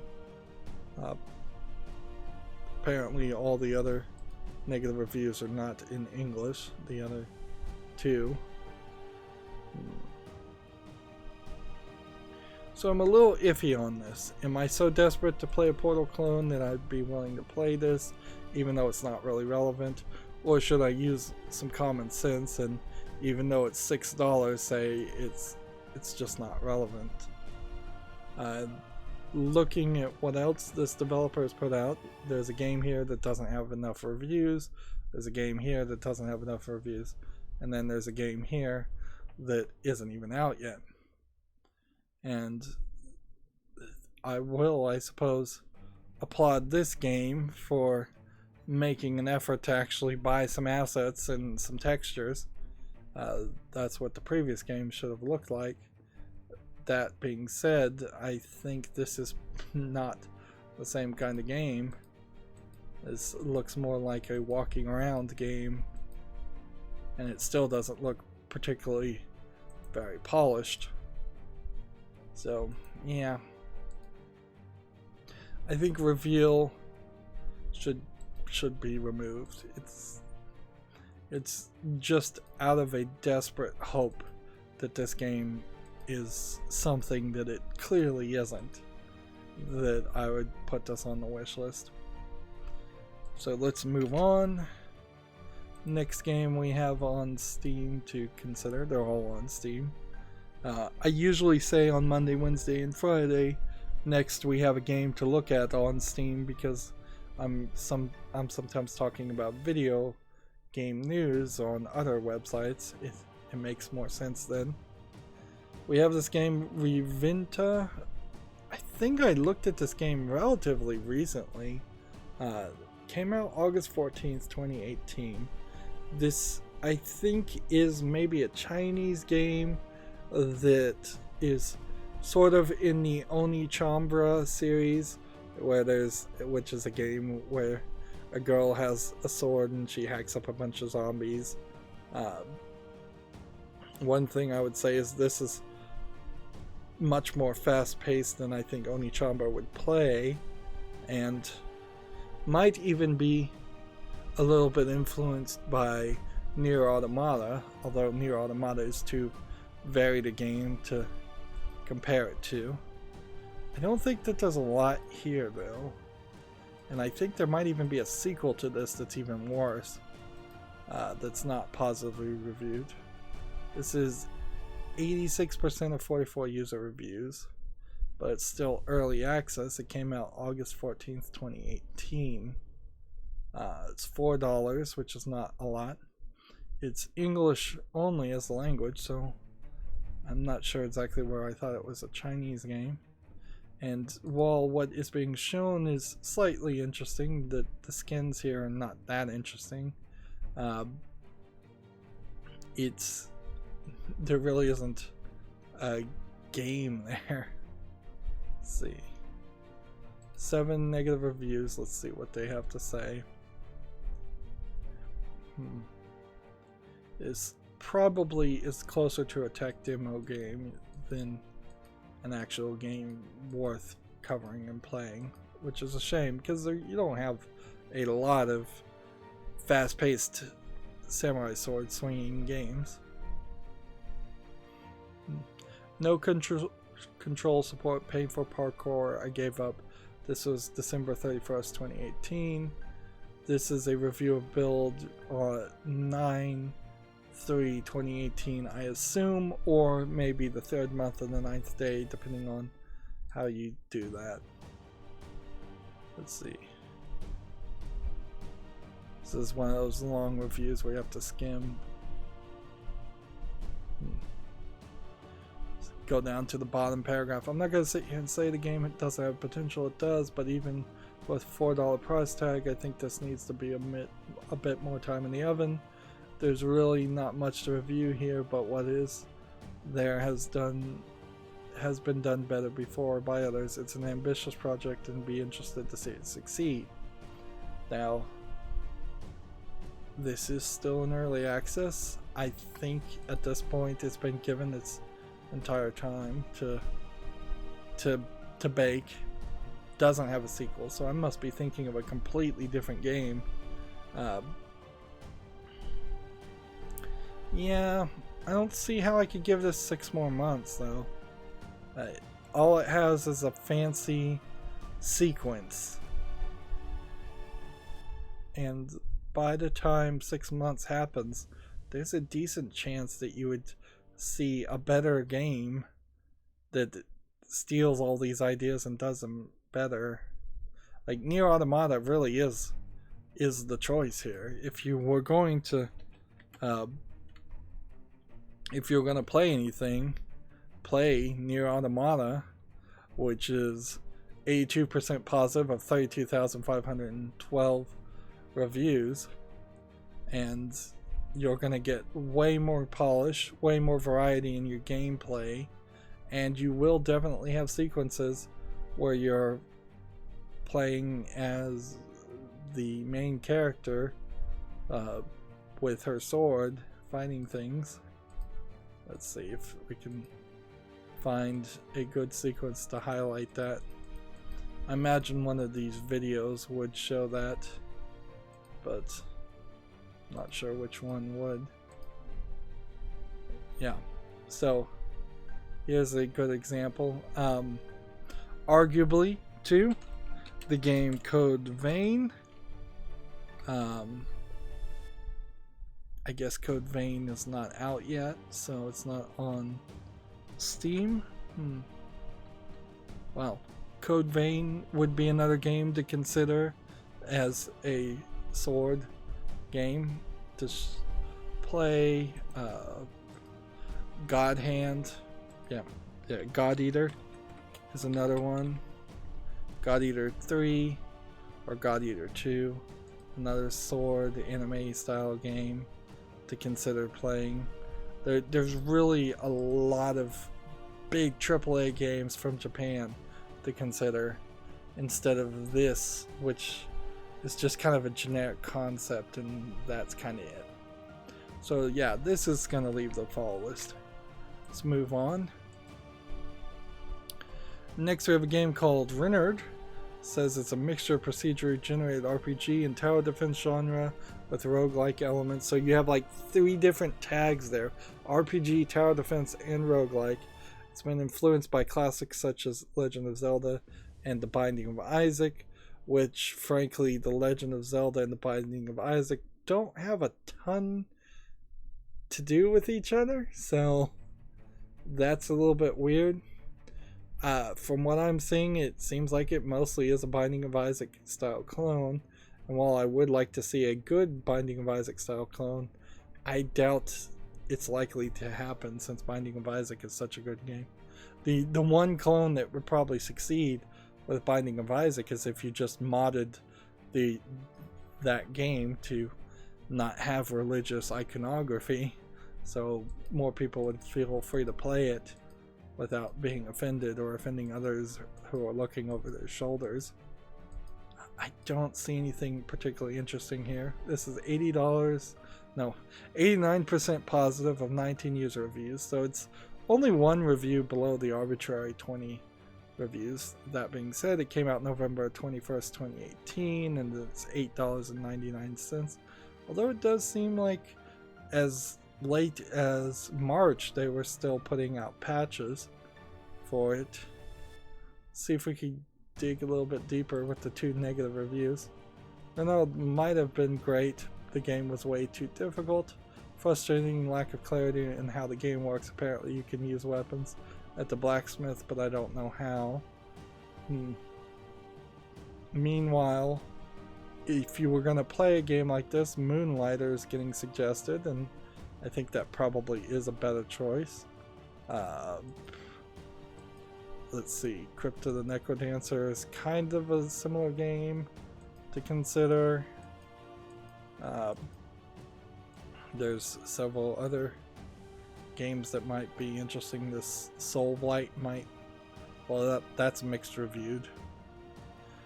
It's weird, the recommendation engine on Steam seems to recommend bad games as much as they do good games half the time. Let's look at this publisher, see if they publish anything else. No. And then the developer is split between 2 names. I just don't see enough here. This is a kind of game that looks like an NES game when it came out in 2018, which to me just makes it seem like they're bad at animating things or lazy at animating things. Having the tower defense elements in this game seems like a hindrance, not a added value. And I only really see it in one section. And this doesn't really look that interesting. There are a few Legend of Zelda style clone games out there that do interest me. If I could remember the name of the game in particular I'm thinking of, I want to call it Swords of Ditto, but that actually was a bad game that people didn't like. Well, in the last 30 days it's gotten reviewed a little bit better, but overall it's still at 53%. But you can see there's a lot more content and animation in this, and this is published by Devolver Digital, but that's not even the game I'm thinking about. The game I'm thinking about looks a lot like the Swords of Ditto, but is much more around Zelda, a Zelda style game. I bet if I just typed in Zelda and then searched, I would be able to find it in the first few games, although there's a lot of games that claim to be inspired by The Legend of Zelda in an NES game. Yeah, I'm actually not seeing it.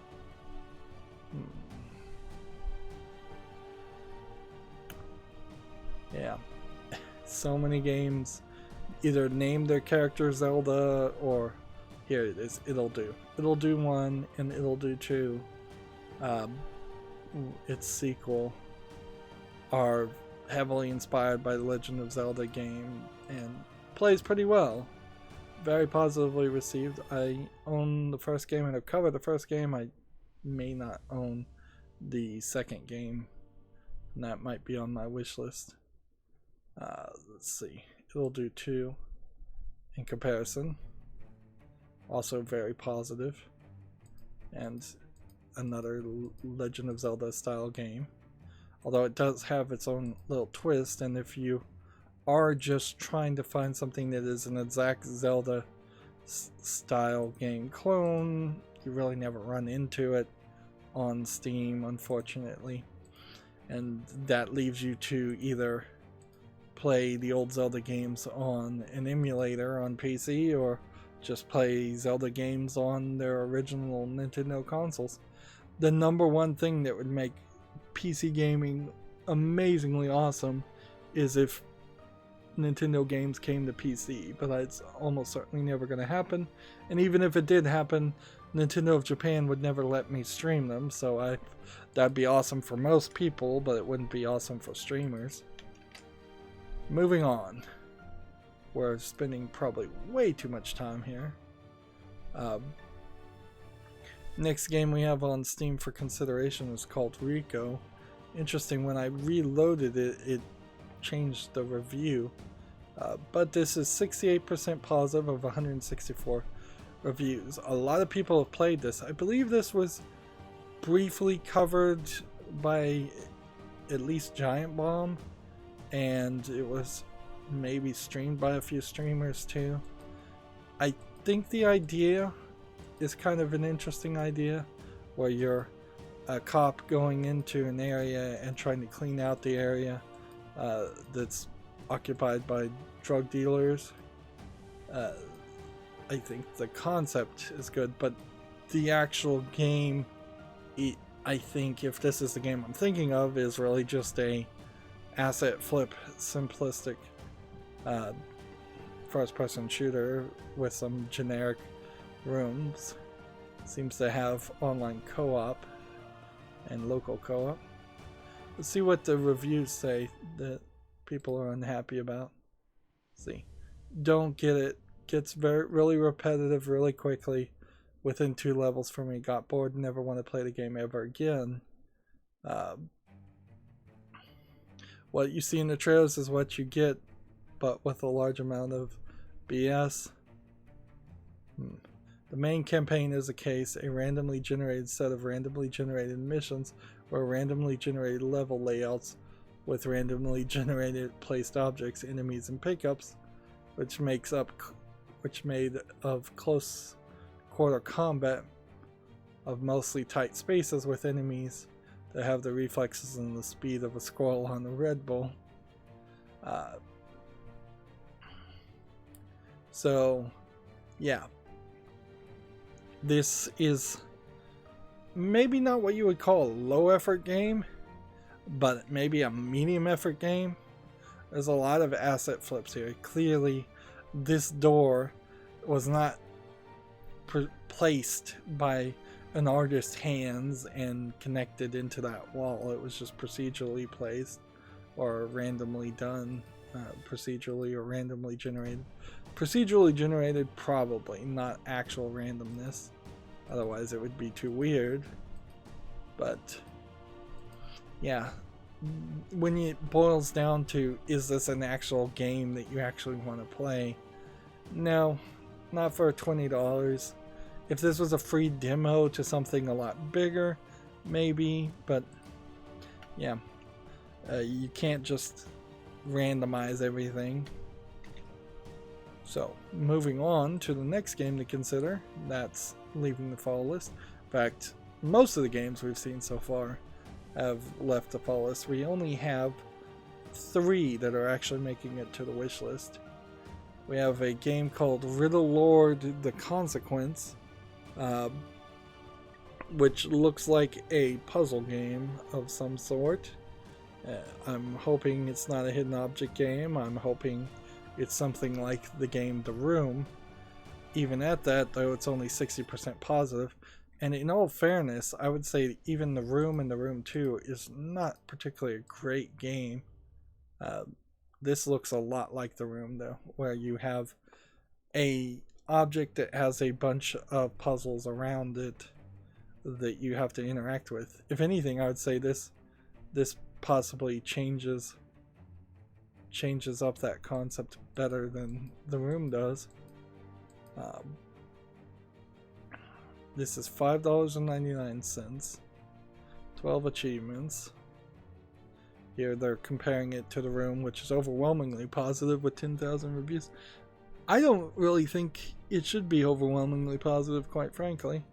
Maybe it just sells well and does a pretty good job visually. Meanwhile, Real Mist Masterpiece Edition is a very different game than the Room game. Or I have no idea what Blameless is, but it's a free game. In contrast, is a puzzle game, but in no way close to what we're looking at. So basically all the recommendation engine is suggesting is puzzle games. Let's see what the negative reviews have to say. No, 4 out of 10, starts strong, devolves into color matching games, which with making objects hard to find and scenery replacing actual puzzles. Interface is awkward on desktop, objects don't move or rotate properly, hints are utterly useless. Final level is obviously slapped together as quickly as they could with basic children's puzzles. It's a very, very basic puzzle game. It's a chore to play this game. Bugs, bad controls, far from The Room. And so, yeah. As somebody who didn't really even enjoy The Room 2 that much, or The Room 1 I enjoyed a little bit more, I don't think I have any need to play a copy of that, a clone game of that that's even worse. Meanwhile, this developer hasn't developed anything else. Moving on, next game we have under consideration is Rydo 2. This is 83% positive of 1,098 user reviews, although in the last 30 days it's only 60% positive of 10 user reviews, which might mean that it's mostly an online centric game and it doesn't have much of an online presence anymore.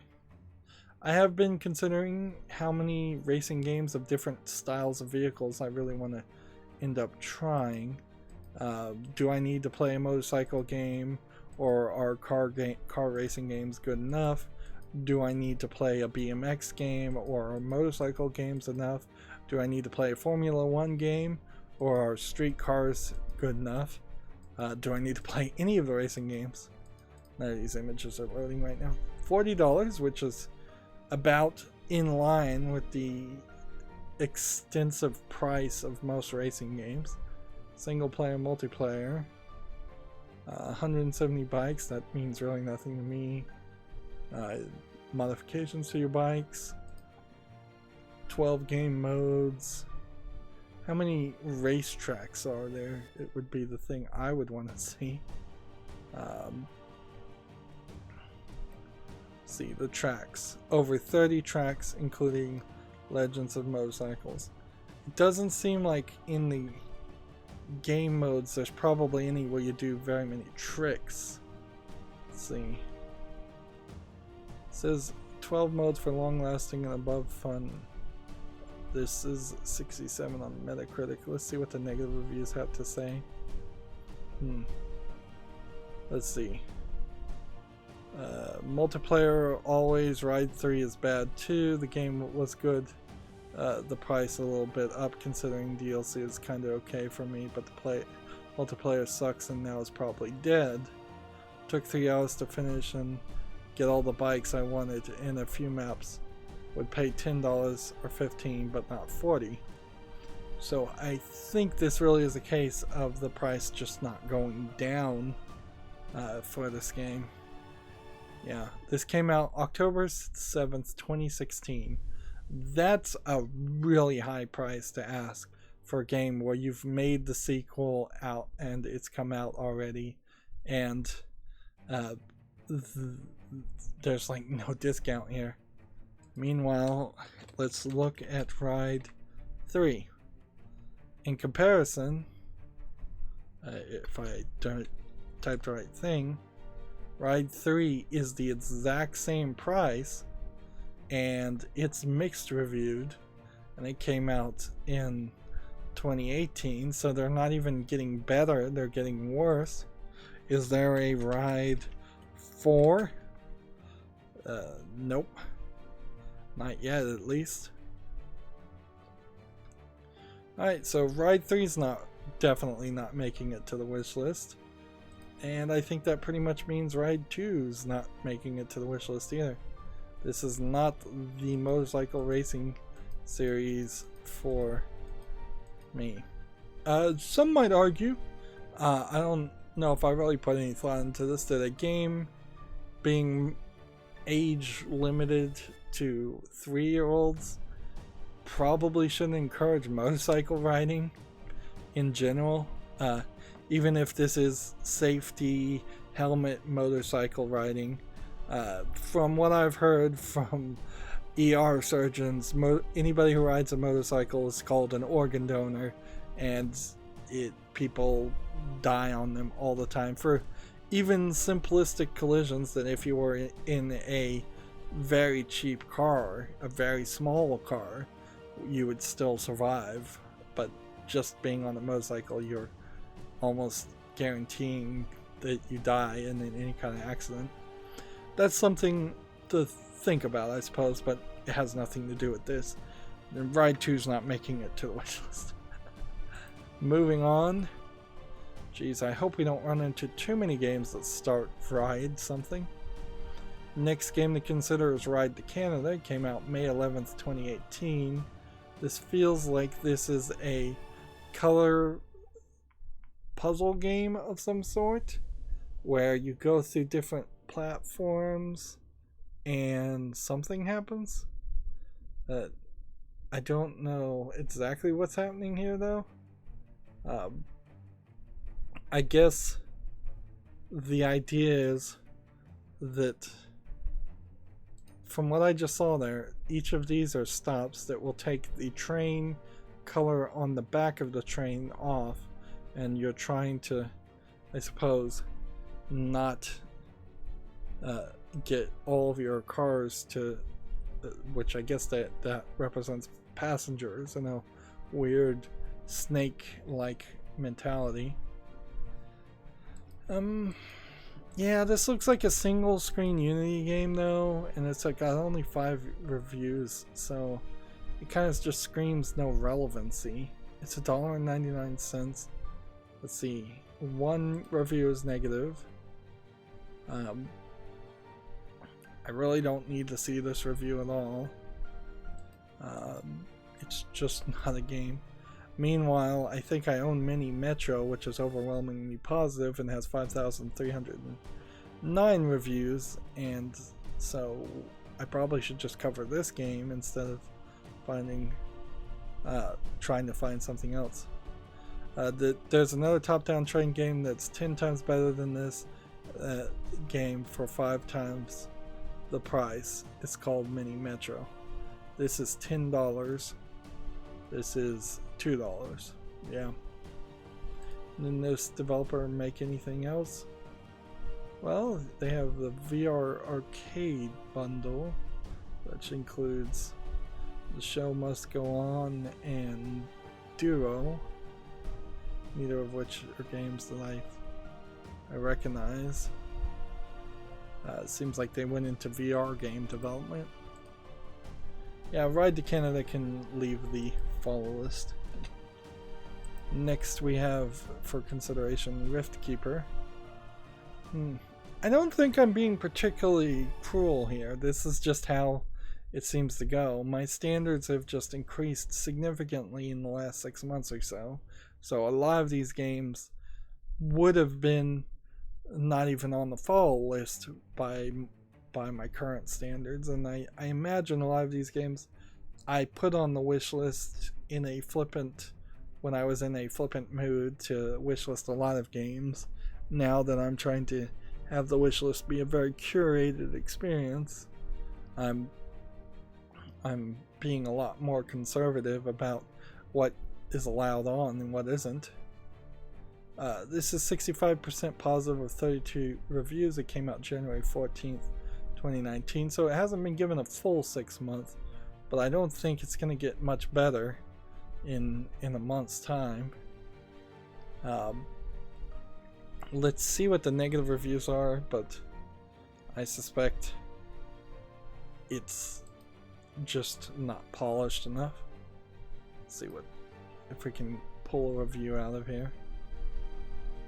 The pros: a fair amount of varied enemies as you progress. Graphics don't look too bad, but kind of lacks in variety. The cons: nothing to progress towards upon dying, which is rather important in a roguelike game. Feels like a modified and dumbed down version of Dead Cells. Janky controls that aren't smooth as they should be. Bad AI that makes enemies easily exploitable. Enemies don't have varied attacks, making them predictable. No option for volume control or graphics. Soundtrack sounds repetitive and lacks variety. I think that pretty much is a believable review, and yeah, why not play Dead Cells instead of Rift Keepers? In fact, there's quite a few games that you could consider like Dead Cells. Now, Dead Cells is $24 and this is $10, but why go cheap and have a bad experience when you have a 94% positive on this game from 23,534 reviewers?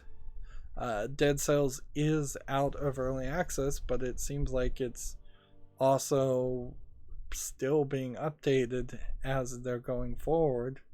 So if you were to buy this right now, you still have a decent chance of more content, more weapons. If anything, my main complaint about Dead Cells might be that the game is just going to constantly add more and more weapons, making you feel the need to go back and play it again after you've had your fill. But just don't do that and you'll be fine. Rift Keepers is leaving the follow list. Next we have Risk of Rain 2, which is very positive at 94% of 16,153 reviews. Now, Risk of Rain 1 looks nothing like Risk of Rain 2. This is being published by Gearbox, which I don't believe Risk of Rain 1 was. Gearbox Publishing, the slightly new publishing division that has yet to really publish anything amazingly great. the thing here is I really have no interest in playing Risk of Rain 1, so I just jump into this game playing 2, and I kind of feel like 2 is still not so much a roguelike as it is just a, well, it might actually be a roguelike instead of a roguelite, which means that the game actually doesn't have any progression or anything that unlocks in each gameplay. You just do a run. Throughout the process of a run, you unlock weapons that you can use during that run, but as soon as you die, you're back to square one, and there's no XP or no progression towards unlocking new, stronger weapons. That's what a roguelike would be if you had XP or progressed towards unlocking stronger weapons. This is in early access, so I think I can just leave this on the fall list. That being said, I'm not sure if I really want to play this, as it seems to be a actual just roguelike with maybe not any story or anything. If we look here, this came out in March 28th of 2019. In June, they plan on adding more things. Then in the summer, they plan on adding more things. And in the fall, they plan on adding more things. And then the winter, they plan on adding more things. They have a whole roadmap here of not actually releasing this game until spring of 2020, which that's really not how I want to deal with video games. So, frankly, this can just leave the fall list, because summer of 2020, I'll probably hear that this game is out of early access, or I won't, because nobody is playing it anymore, and that works just as well too. As you can probably tell, I'm not super hot on the idea of playing this game. It's just doesn't really look like my thing in a lot of ways. And arguably, some of this code may be directly from Gearbox's failed game Battleborn, which failed just because it released a week before Overwatch came out more than anything else. Moving on, next game to consider we have is called Risk System, which is a shoot 'em up game, and I'm not a huge fan of shoot 'em ups, so I'm a little surprised to see this. I guess the question is this made by somebody that caught my attention or a well-known developer? The problem with this is not actually a shoot 'em up because you're not flying upward. It's just a shooter game. So that's the wrong label anyways, at least as I understand the labels. If I was going to play a shooter game or shoot 'em up game, I probably would play something like Ikuraga, which is very well known, but also very well known for being super difficult. I see the reason now why this caught my attention. This has a very 90s anime style cutscenes to it, and so I'm kind of bending over backwards because I want to watch these cutscenes, which probably is just one intro video, and that is it. High-speed kinetic action is really not my thing. This is not in early access anymore. It's 100% positive, but it doesn't have 20 reviews. So I guess what I can do is put this game, just leave it on the fall list and give it 6 more months and see if maybe I can resolve that. Yeah, I probably am not going to see this cutscene but at the beginning of the game, and then I would have to play a terrible game throughout the rest of that, or a game that at least I'm not interested in playing. Meanwhile, it's getting recommended along the likes of Cuphead, which is also a very hard game, but a game I think I could actually play, at least on the easy levels. Or Liftwazers was a game that was pretty popular a while ago. I don't think I ever got around to playing that. Not a lot of shooters that it's comparing itself to, though. I don't even know if I could spell Ikuraga. Let's see. Nope, can't even spell it. I'm pretty sure it's on Steam, but can't even spell the game. Yeah, Risk System can just stay on the follow list for another 6 months, and we'll see if there's a actual game there. Next to consider, we have Robert Rodriguez, the limited and immersive cinematic experiences. This requires VR. It is 59% positive, and this seems like this is a full motion video VR game with a bunch of kung fu sequences, although you're just following this girl, so she's doing all the action, which is kind of what you would need to do because you'd want to shoot the action. How did they get Norman Reedus in there, though? He probably doesn't have too much work after The Walking Dead, as much as you would think he probably deserves.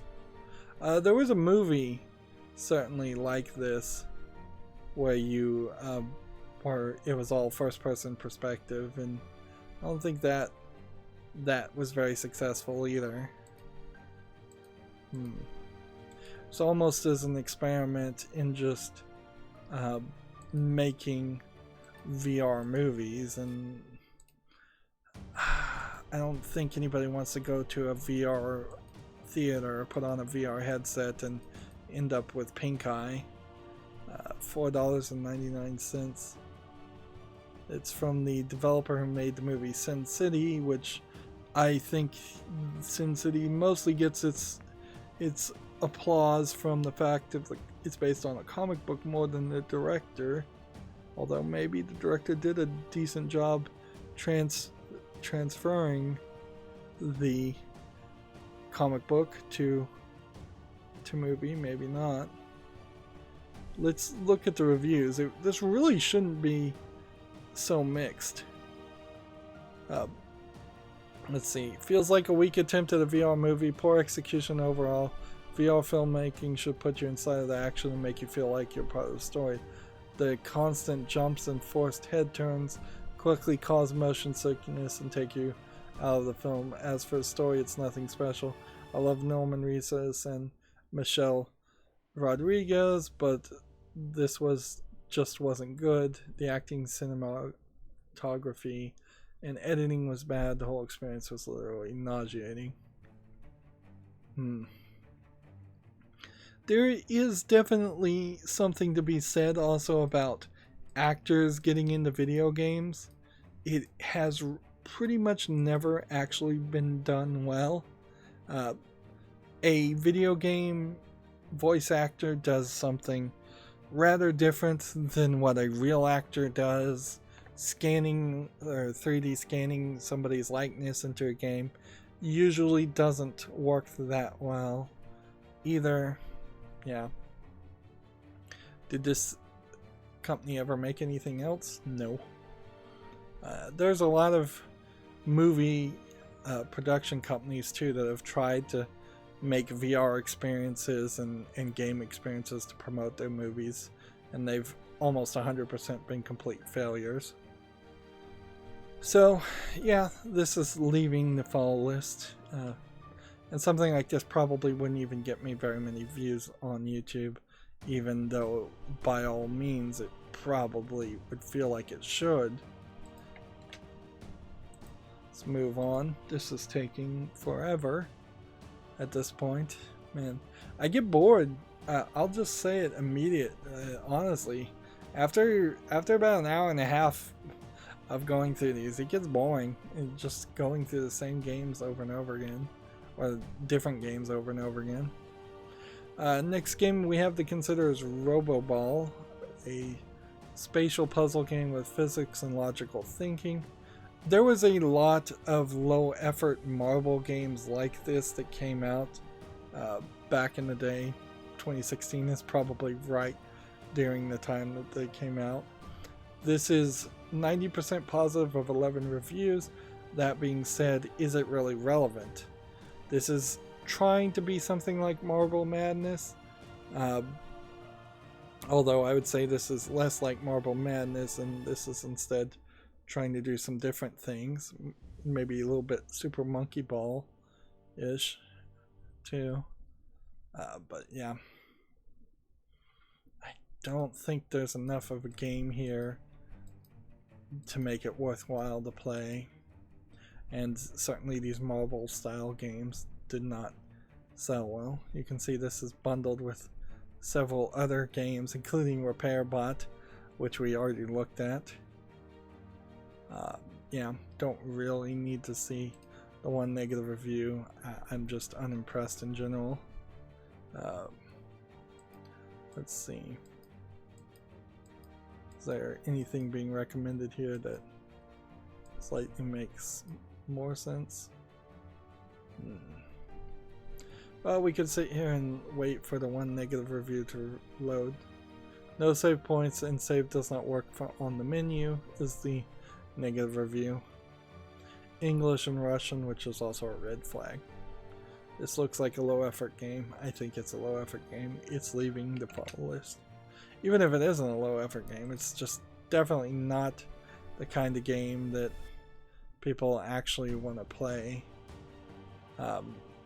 And certainly I was being a little naive in some of the games I put on the follow list, because I was not looking from that perspective that, oh, this is something that actually people have to want to play, instead of being a game that that just might interest me or look slightly interesting. So next game we have to consider here is called Rocket Boots Mania, which looks to me like a student project, but I don't think it is. I like this thumbnail, but the thumbnail seems to be kind of different from what you're seeing this character here to be. It looks like it's probably just a parkour racing game with some asset flips that have been polished well enough. This looks like there's some work been placed into this, although things like this really do look like just a bunch of blocks of concrete. But blocks of concrete are way better than just white walls, or that make no sense. That being said, the parkour mechanics here may not play too well, and it seems like asset flip games have figured out how to make parkour mechanic games like this. So, looking at the video though, this does kind of seem to be more polished than that. They're telling you where they want you to go, they're guiding you. It seems like it really plays well. There seems to be a recovery thing you can do, or maybe that's how the game always ends, as you roll into a ball. This is early access, unfortunately. November 29th, 2018. Do I want to give this 6 more months? It says it's been in 3 years of development already. Let's see what the reviews have to say. Let's see. There's no negative reviews. First off, I'm a speedrunner. I don't believe that immediately. Easy to learn, hard to master. I talked to the devs and played a fair amount. There's nothing else like it on the market. This is why I don't read positive reviews, is that they seem fake or unhelpful. Cool game, I like it. A lot of these are activated by keys. All of these are labeled early access because it's still in early access. So it really is just going to come down to, do I want to give this some more time? Titanfall, I believe, had some parkour movements in the game, at least the first game, or was it the second game that had the parkour movements in Titanfall? Seems like there's also more elements to this, where you're collecting lemons and throwing them in the collector. Interesting. It says it's 99.9% stable. Alright, I'm gonna be generous here and give this another 6 months. We'll see if it can get out of early access by this time, by the end of 2019 or so. There is definitely some polish here. There's an attempt to actually have a game, and of course this developer hasn't made anything else. $12.99. Alright, well, I'm gonna leave this on the follow list. So next to consider is Rogue Rails. Let's see, Rogue Rails is a 2D roguelike inspired platformer with a bit of a bullet hell twist. It's challenging, highly replayable, and easy to pick up and play. How can it be easy to pick up and play?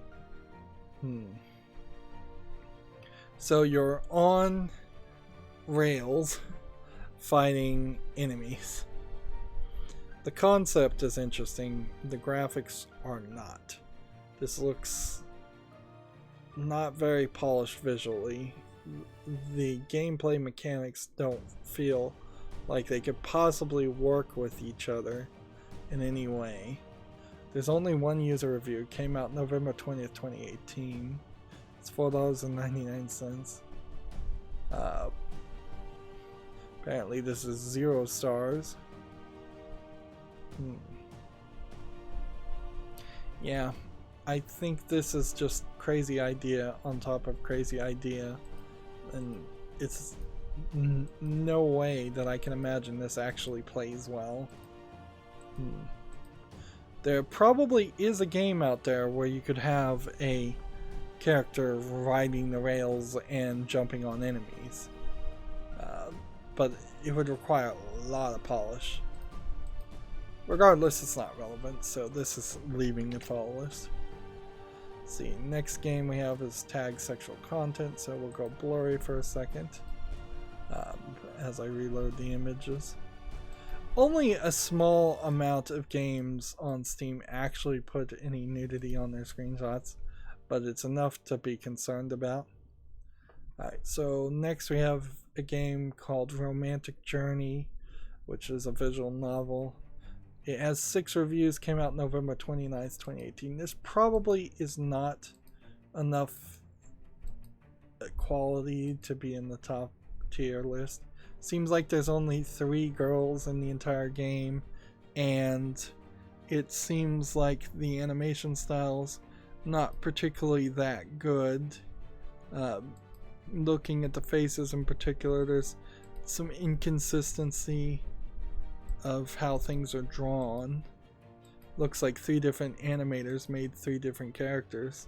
Quite frankly, $2.99 is too cheap for a visual novel, and the fact that it supports English and simplified Chinese, neither of which in full audio, tells me this is almost certainly a cheap Chinese visual novel. Yeah, it says 30 minutes of gameplay. That's really bad. I bought it at 88% discount. I want my 59 cents back, is the one review here. Yeah, I don't know why this is even on the follow list, frankly. This clearly is one of the low effort Chinese visual novels that are on Steam. There's quite a few of them. A lot of Chinese visual novels don't even bother to show a character. They'll show screenshots of just the backgrounds, as if that's something to interest anybody. Yeah, I knew there was something off with this animation style. So that's getting removed. Next game to consider we have is called Roof Rage, which came out January 8th, 2018. It's very positive, 94% of 127 reviews. let's see how this plays. There is a game called Mark of the Ninja that feels a little bit like this game might be like that. Although this is a fighting game and that's a stealth platforming game. Yeah, this feels more like a Chinese or Japanese style Smash Brothers. Chinese or Japanese style fighters in a Smash Brothers game. And there's a ton of Smash Brothers clones and none of them succeed because you can in no way have as many characters as Smash Brothers now has, the most recent Smash Brothers has, and you can't have enough money to polish the gameplay mechanics to make it very playable, or enough money to advertise it so that fans of fighting games would actually play the game. This is actually very highly reviewed, but it's still in early access, and I just don't trust that this is a game that's ever coming out of early access. I would say that's probably true for a lot of fighting games in particular. It's not super ambitious. It's offering only a small handful of fighters, and the animation style is not particularly good, but you're zoomed out when you're fighting, so it doesn't really matter. Yeah, I just don't think fighting games like this, if they are in early access, will ever come out of early access. They're just going to want to keep balancing and patching it forever. And yeah, for that reason, or those reasons, I think this should leave the fall list. Meanwhile, they're recommending several other fighting games. King of Fighters might be one to consider playing. Street Fighter is definitely one to consider. Nidhogg is a sword fighting game of some semblance to what we're seeing, but it's kind of different too. There's only 9 negative reviews, so it'd be listening to them particularly wouldn't be really fair. What my problem of this game is its early access, and I just don't have a faith that any early access developer of a fighting game will ever finish it. And yeah, they haven't developed anything else, so yeah, I'm gonna take this off. It's not one of the games I'd cover. Next we have a game called Roundways. I remember when I put this on the wishlist or fall list, and I kind of had hoped more people would play it so I'd get an idea about whether it was good or not. Clearly this is an example of a game that is a puzzle game that just falls out of relevancy, so it should be removed. It's discounted right now for $1.99. Even at that, it doesn't really matter. The one review here says it's a mobile port of a free game that has nothing new that can be offered.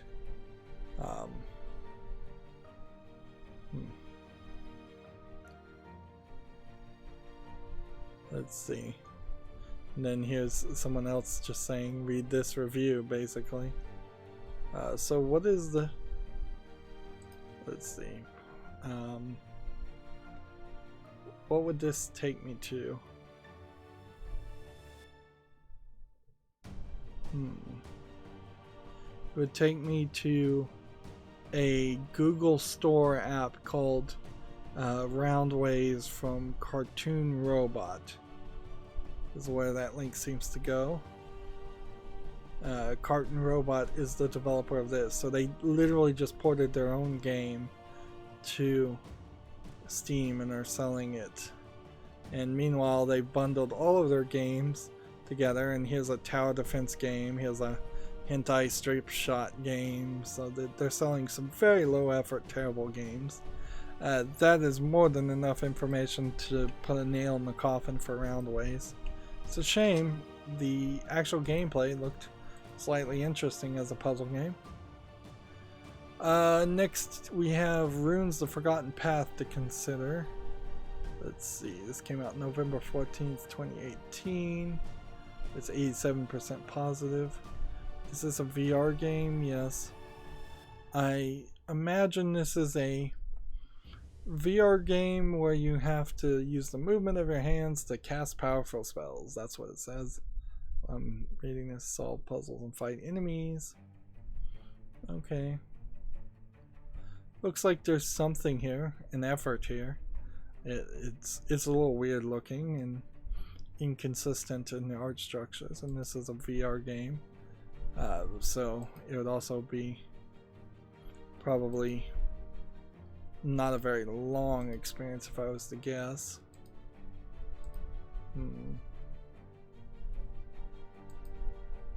Yeah. There definitely feels like there could be some more polish on some of the character designs and model designs. I imagine this is like a 20-minute experience. But it's $15.99, which isn't extremely expensive for a VR game. Says it has full audio English, and they've lowered the price down, so that probably helps it a little bit too. Could look at the negative reviews here. Let's see. May as well grab a chair for the first 45 minutes. The game starts with an extremely long exposition heavy segment where you get to do very little, if anything at all. The spellcasting concept seemed interesting, but I can't say much past that because I'm still in the exposition.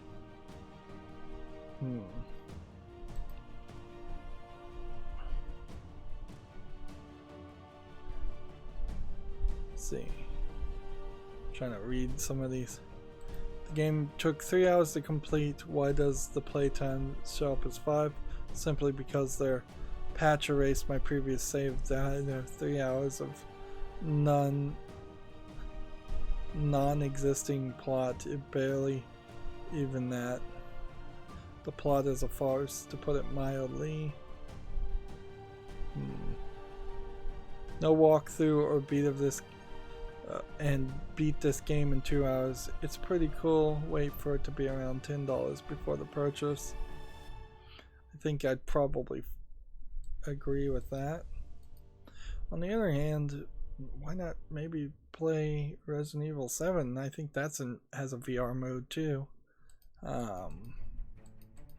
Yeah, there's some major AAA games that have VR modes that probably would be a better experience than this.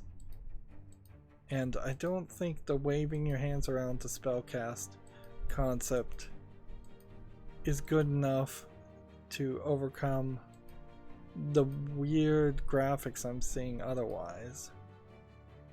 What else has this developer made? Nothing. Have any upcoming releases? No.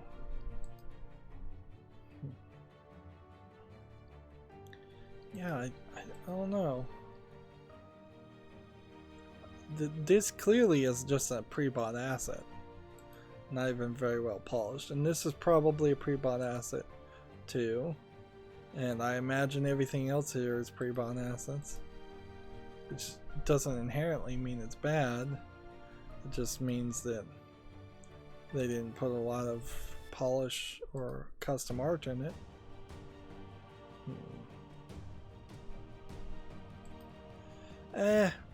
I'm running out of emotional energy, I think, here, so I'm gonna leave this on the follow list, give it 6 more months, think about it again. It probably doesn't deserve to be on the follow list. It's a VR game, so I'm, again, probably never gonna buy a VR headset anyways.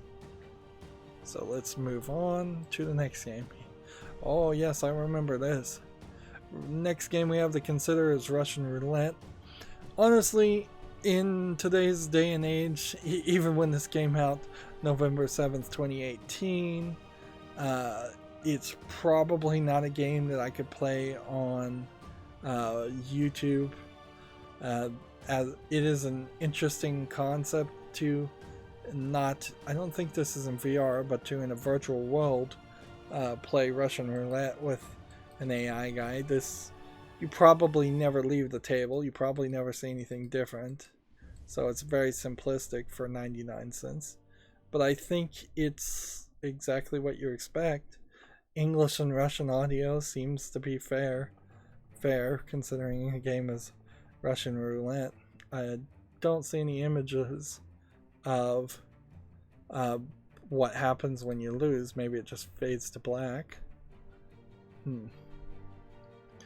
I don't know if this is a game I can really review though, because it probably is just what it says. I'm gonna drink some water right now while this loads.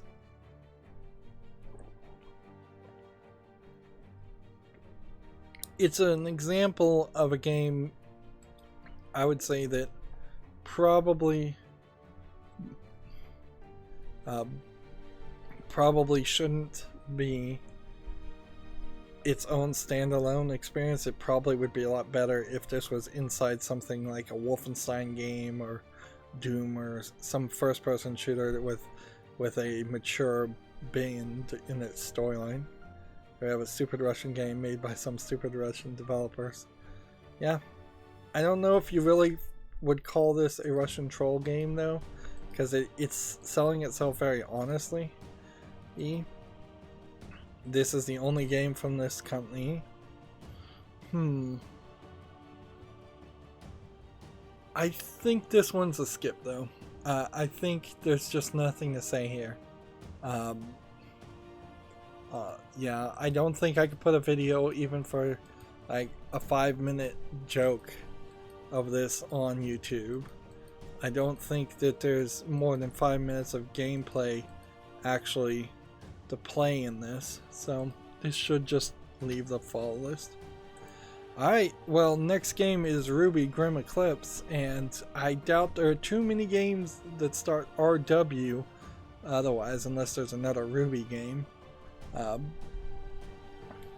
So the question here really is this a game I want to play? Because Ruby is a Rooster Teeth game. Rooster Teeth are kind of YouTube streamers, kind of game developers. They're kind of all over the place as a production company. They're making this anime-inspired show that then they made a game based on the show. I think last time I saw this, the reviews were bad, but now it's 82% positive of 9,168 user reviews. Is this a fighting game? No, it's a hack and slash game. There's some small bit of controversy, I guess, around Rooster Teeth in general. They fired somebody probably for bad reasons, depending on how the court case eventually settles. But that really would be a case of me not separating the art from the artist, and that's not fair as a video game critic to really do. There's also another fight happening between an employee who used to work at Gearbox and now works at Rooster Teeth and the CEO of Gearbox. An actual physical fight apparently occurred several years ago.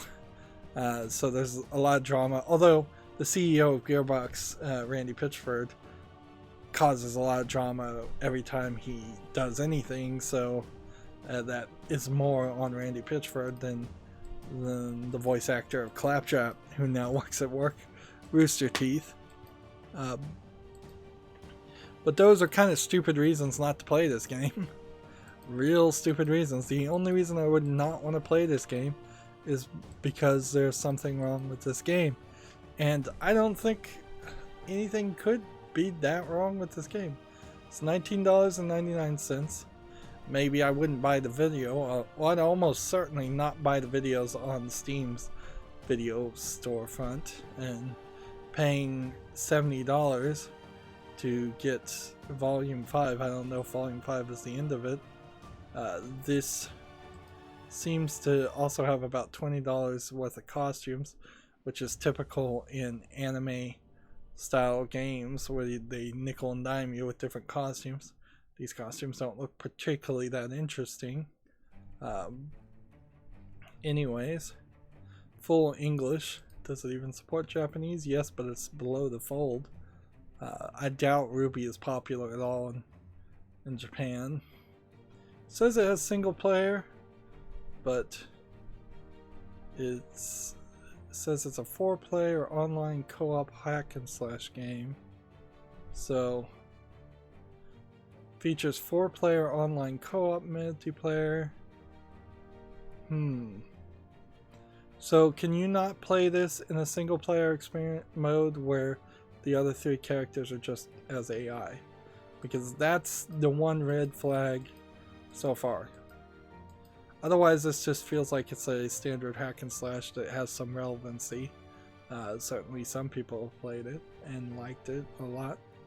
Meanwhile, if I was going to look for other hack and slash games, I might consider some of the ones being recommended here. For instance, Senran Kagura, as some of those games are hack and slash games, or God Eater, or maybe One Piece. One Piece would be a lot more recognizable in Japan, at least. There's a lot of games here to compare it to. Let's look at the 1,850 negative reviews. Let's see. Grim Eclipse isn't downright terrible, but in the sense it's being deeply flawed and frustrating or anything like that, but its bare bones gameplay, lackluster content variety, and generic story means the hack and slash fans will likely be pretty disappointed with it, only leaving the appeal to the most diehard Ruby fans, which is not me personally because I haven't seen any of it. I may get around to watching it at some point. I wish the developers had made an MMORPG.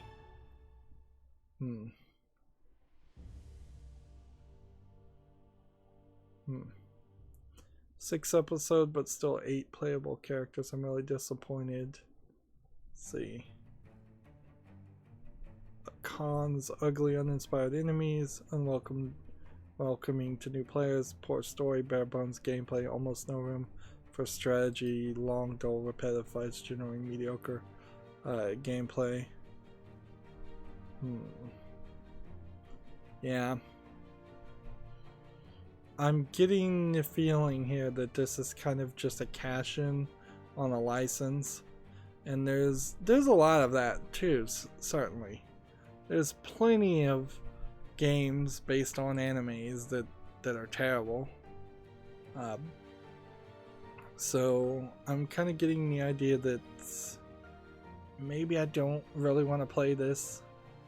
The 4-player online co-op issue specifically is my sticking point. Yeah, I don't think that this is the game for me. Maybe there's another Rooster Teeth Ruby game out there to play. Nope.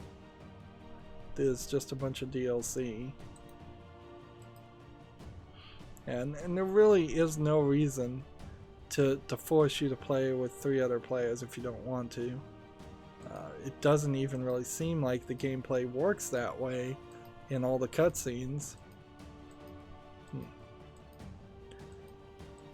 There is, I guess, maybe some artistic complaints you can make with Ruby as a concept in general.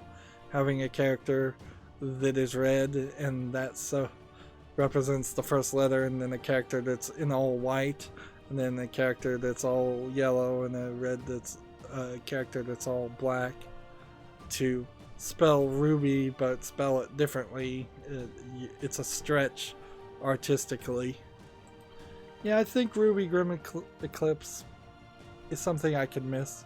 There's plenty of other hack and slash games to play instead if you wanted to play a hack and slash game. Darksiders 1 might be a great example of that. If you wanted to play a hack and slash anime game, there's plenty of JRPG games like that where you'd have RPG elements. I'm not really seeing any indication of any RPG elements, and this game probably would be way better if it had that. Unlocking more abilities, gaining some currency, unlocking costumes, anything like that. And alright, so that leaves us sitting on Sakura, which is a almost certainly sex game that's not going to make it to the wish list here. Let me just go ahead and reload these images and see, because it's tagged with sexual content. Any game on Steam called Sakura, which means cherry blossom in Japanese, but seems to mean on Steam that it's a low effort anime girl game, tends to be really bad, and it tends to be from the exact same developers. So yeah, it seems like none of these screenshots are not YouTube friendly, or maybe I was wrong about that. So yeah, I don't think I have to really make much of a decision here. This game is $34, $35, which is way too expensive. It says it's full Japanese language, which is, I'm surprised about that, but it's from Soul Press, and there's like Sakura Swim Club. Let's see if any others are recommended. Under Sakura Angels, Sakura Clicker was a game I covered, Sakura Spirit. I believe all of these are the exact same publisher, exact same developers, just try to make a quick buck. So yeah, this is gonna leave too, which then leaves me on Salaryman Escape to start in the next recording with games starting with the letter S. That's going to be it for this recording. As always, I ask you to like, share, subscribe, comment, and watch every second of my videos, because that helps me with YouTube and tells them that my videos are worth watching. We spent 2 hours and 41 minutes going through all the games starting with R. I imagine S and T might be that long too. It's very possible. We only ran into 3 games that actually made it to the wish list, so hopefully next time I have to do a follow list cleanup, we'll breeze through all of these lists, because a lot of things are getting removed. Standards are way higher, and that's a good thing. We're wrapping up. If you want to get notifications on Steam, you have to click the notification bell, click the pull down menu, make sure you click all notifications. If you want to get notifications on other services, social media sites for example, there's a bunch of links down below in the description box. And if you would be so kind to support me, you can do that through the link down below to Patreon. Or the whole reason we're doing this is to curate the wish list, so you can friend me on Steam and gift me a game off my wish list, which definitely helps my channel. Or if you don't want to make a decision, you could also gift gift cards, which is very helpful. Remember, Steam sale is coming around all the time. Thank you for watching. Have a good evening.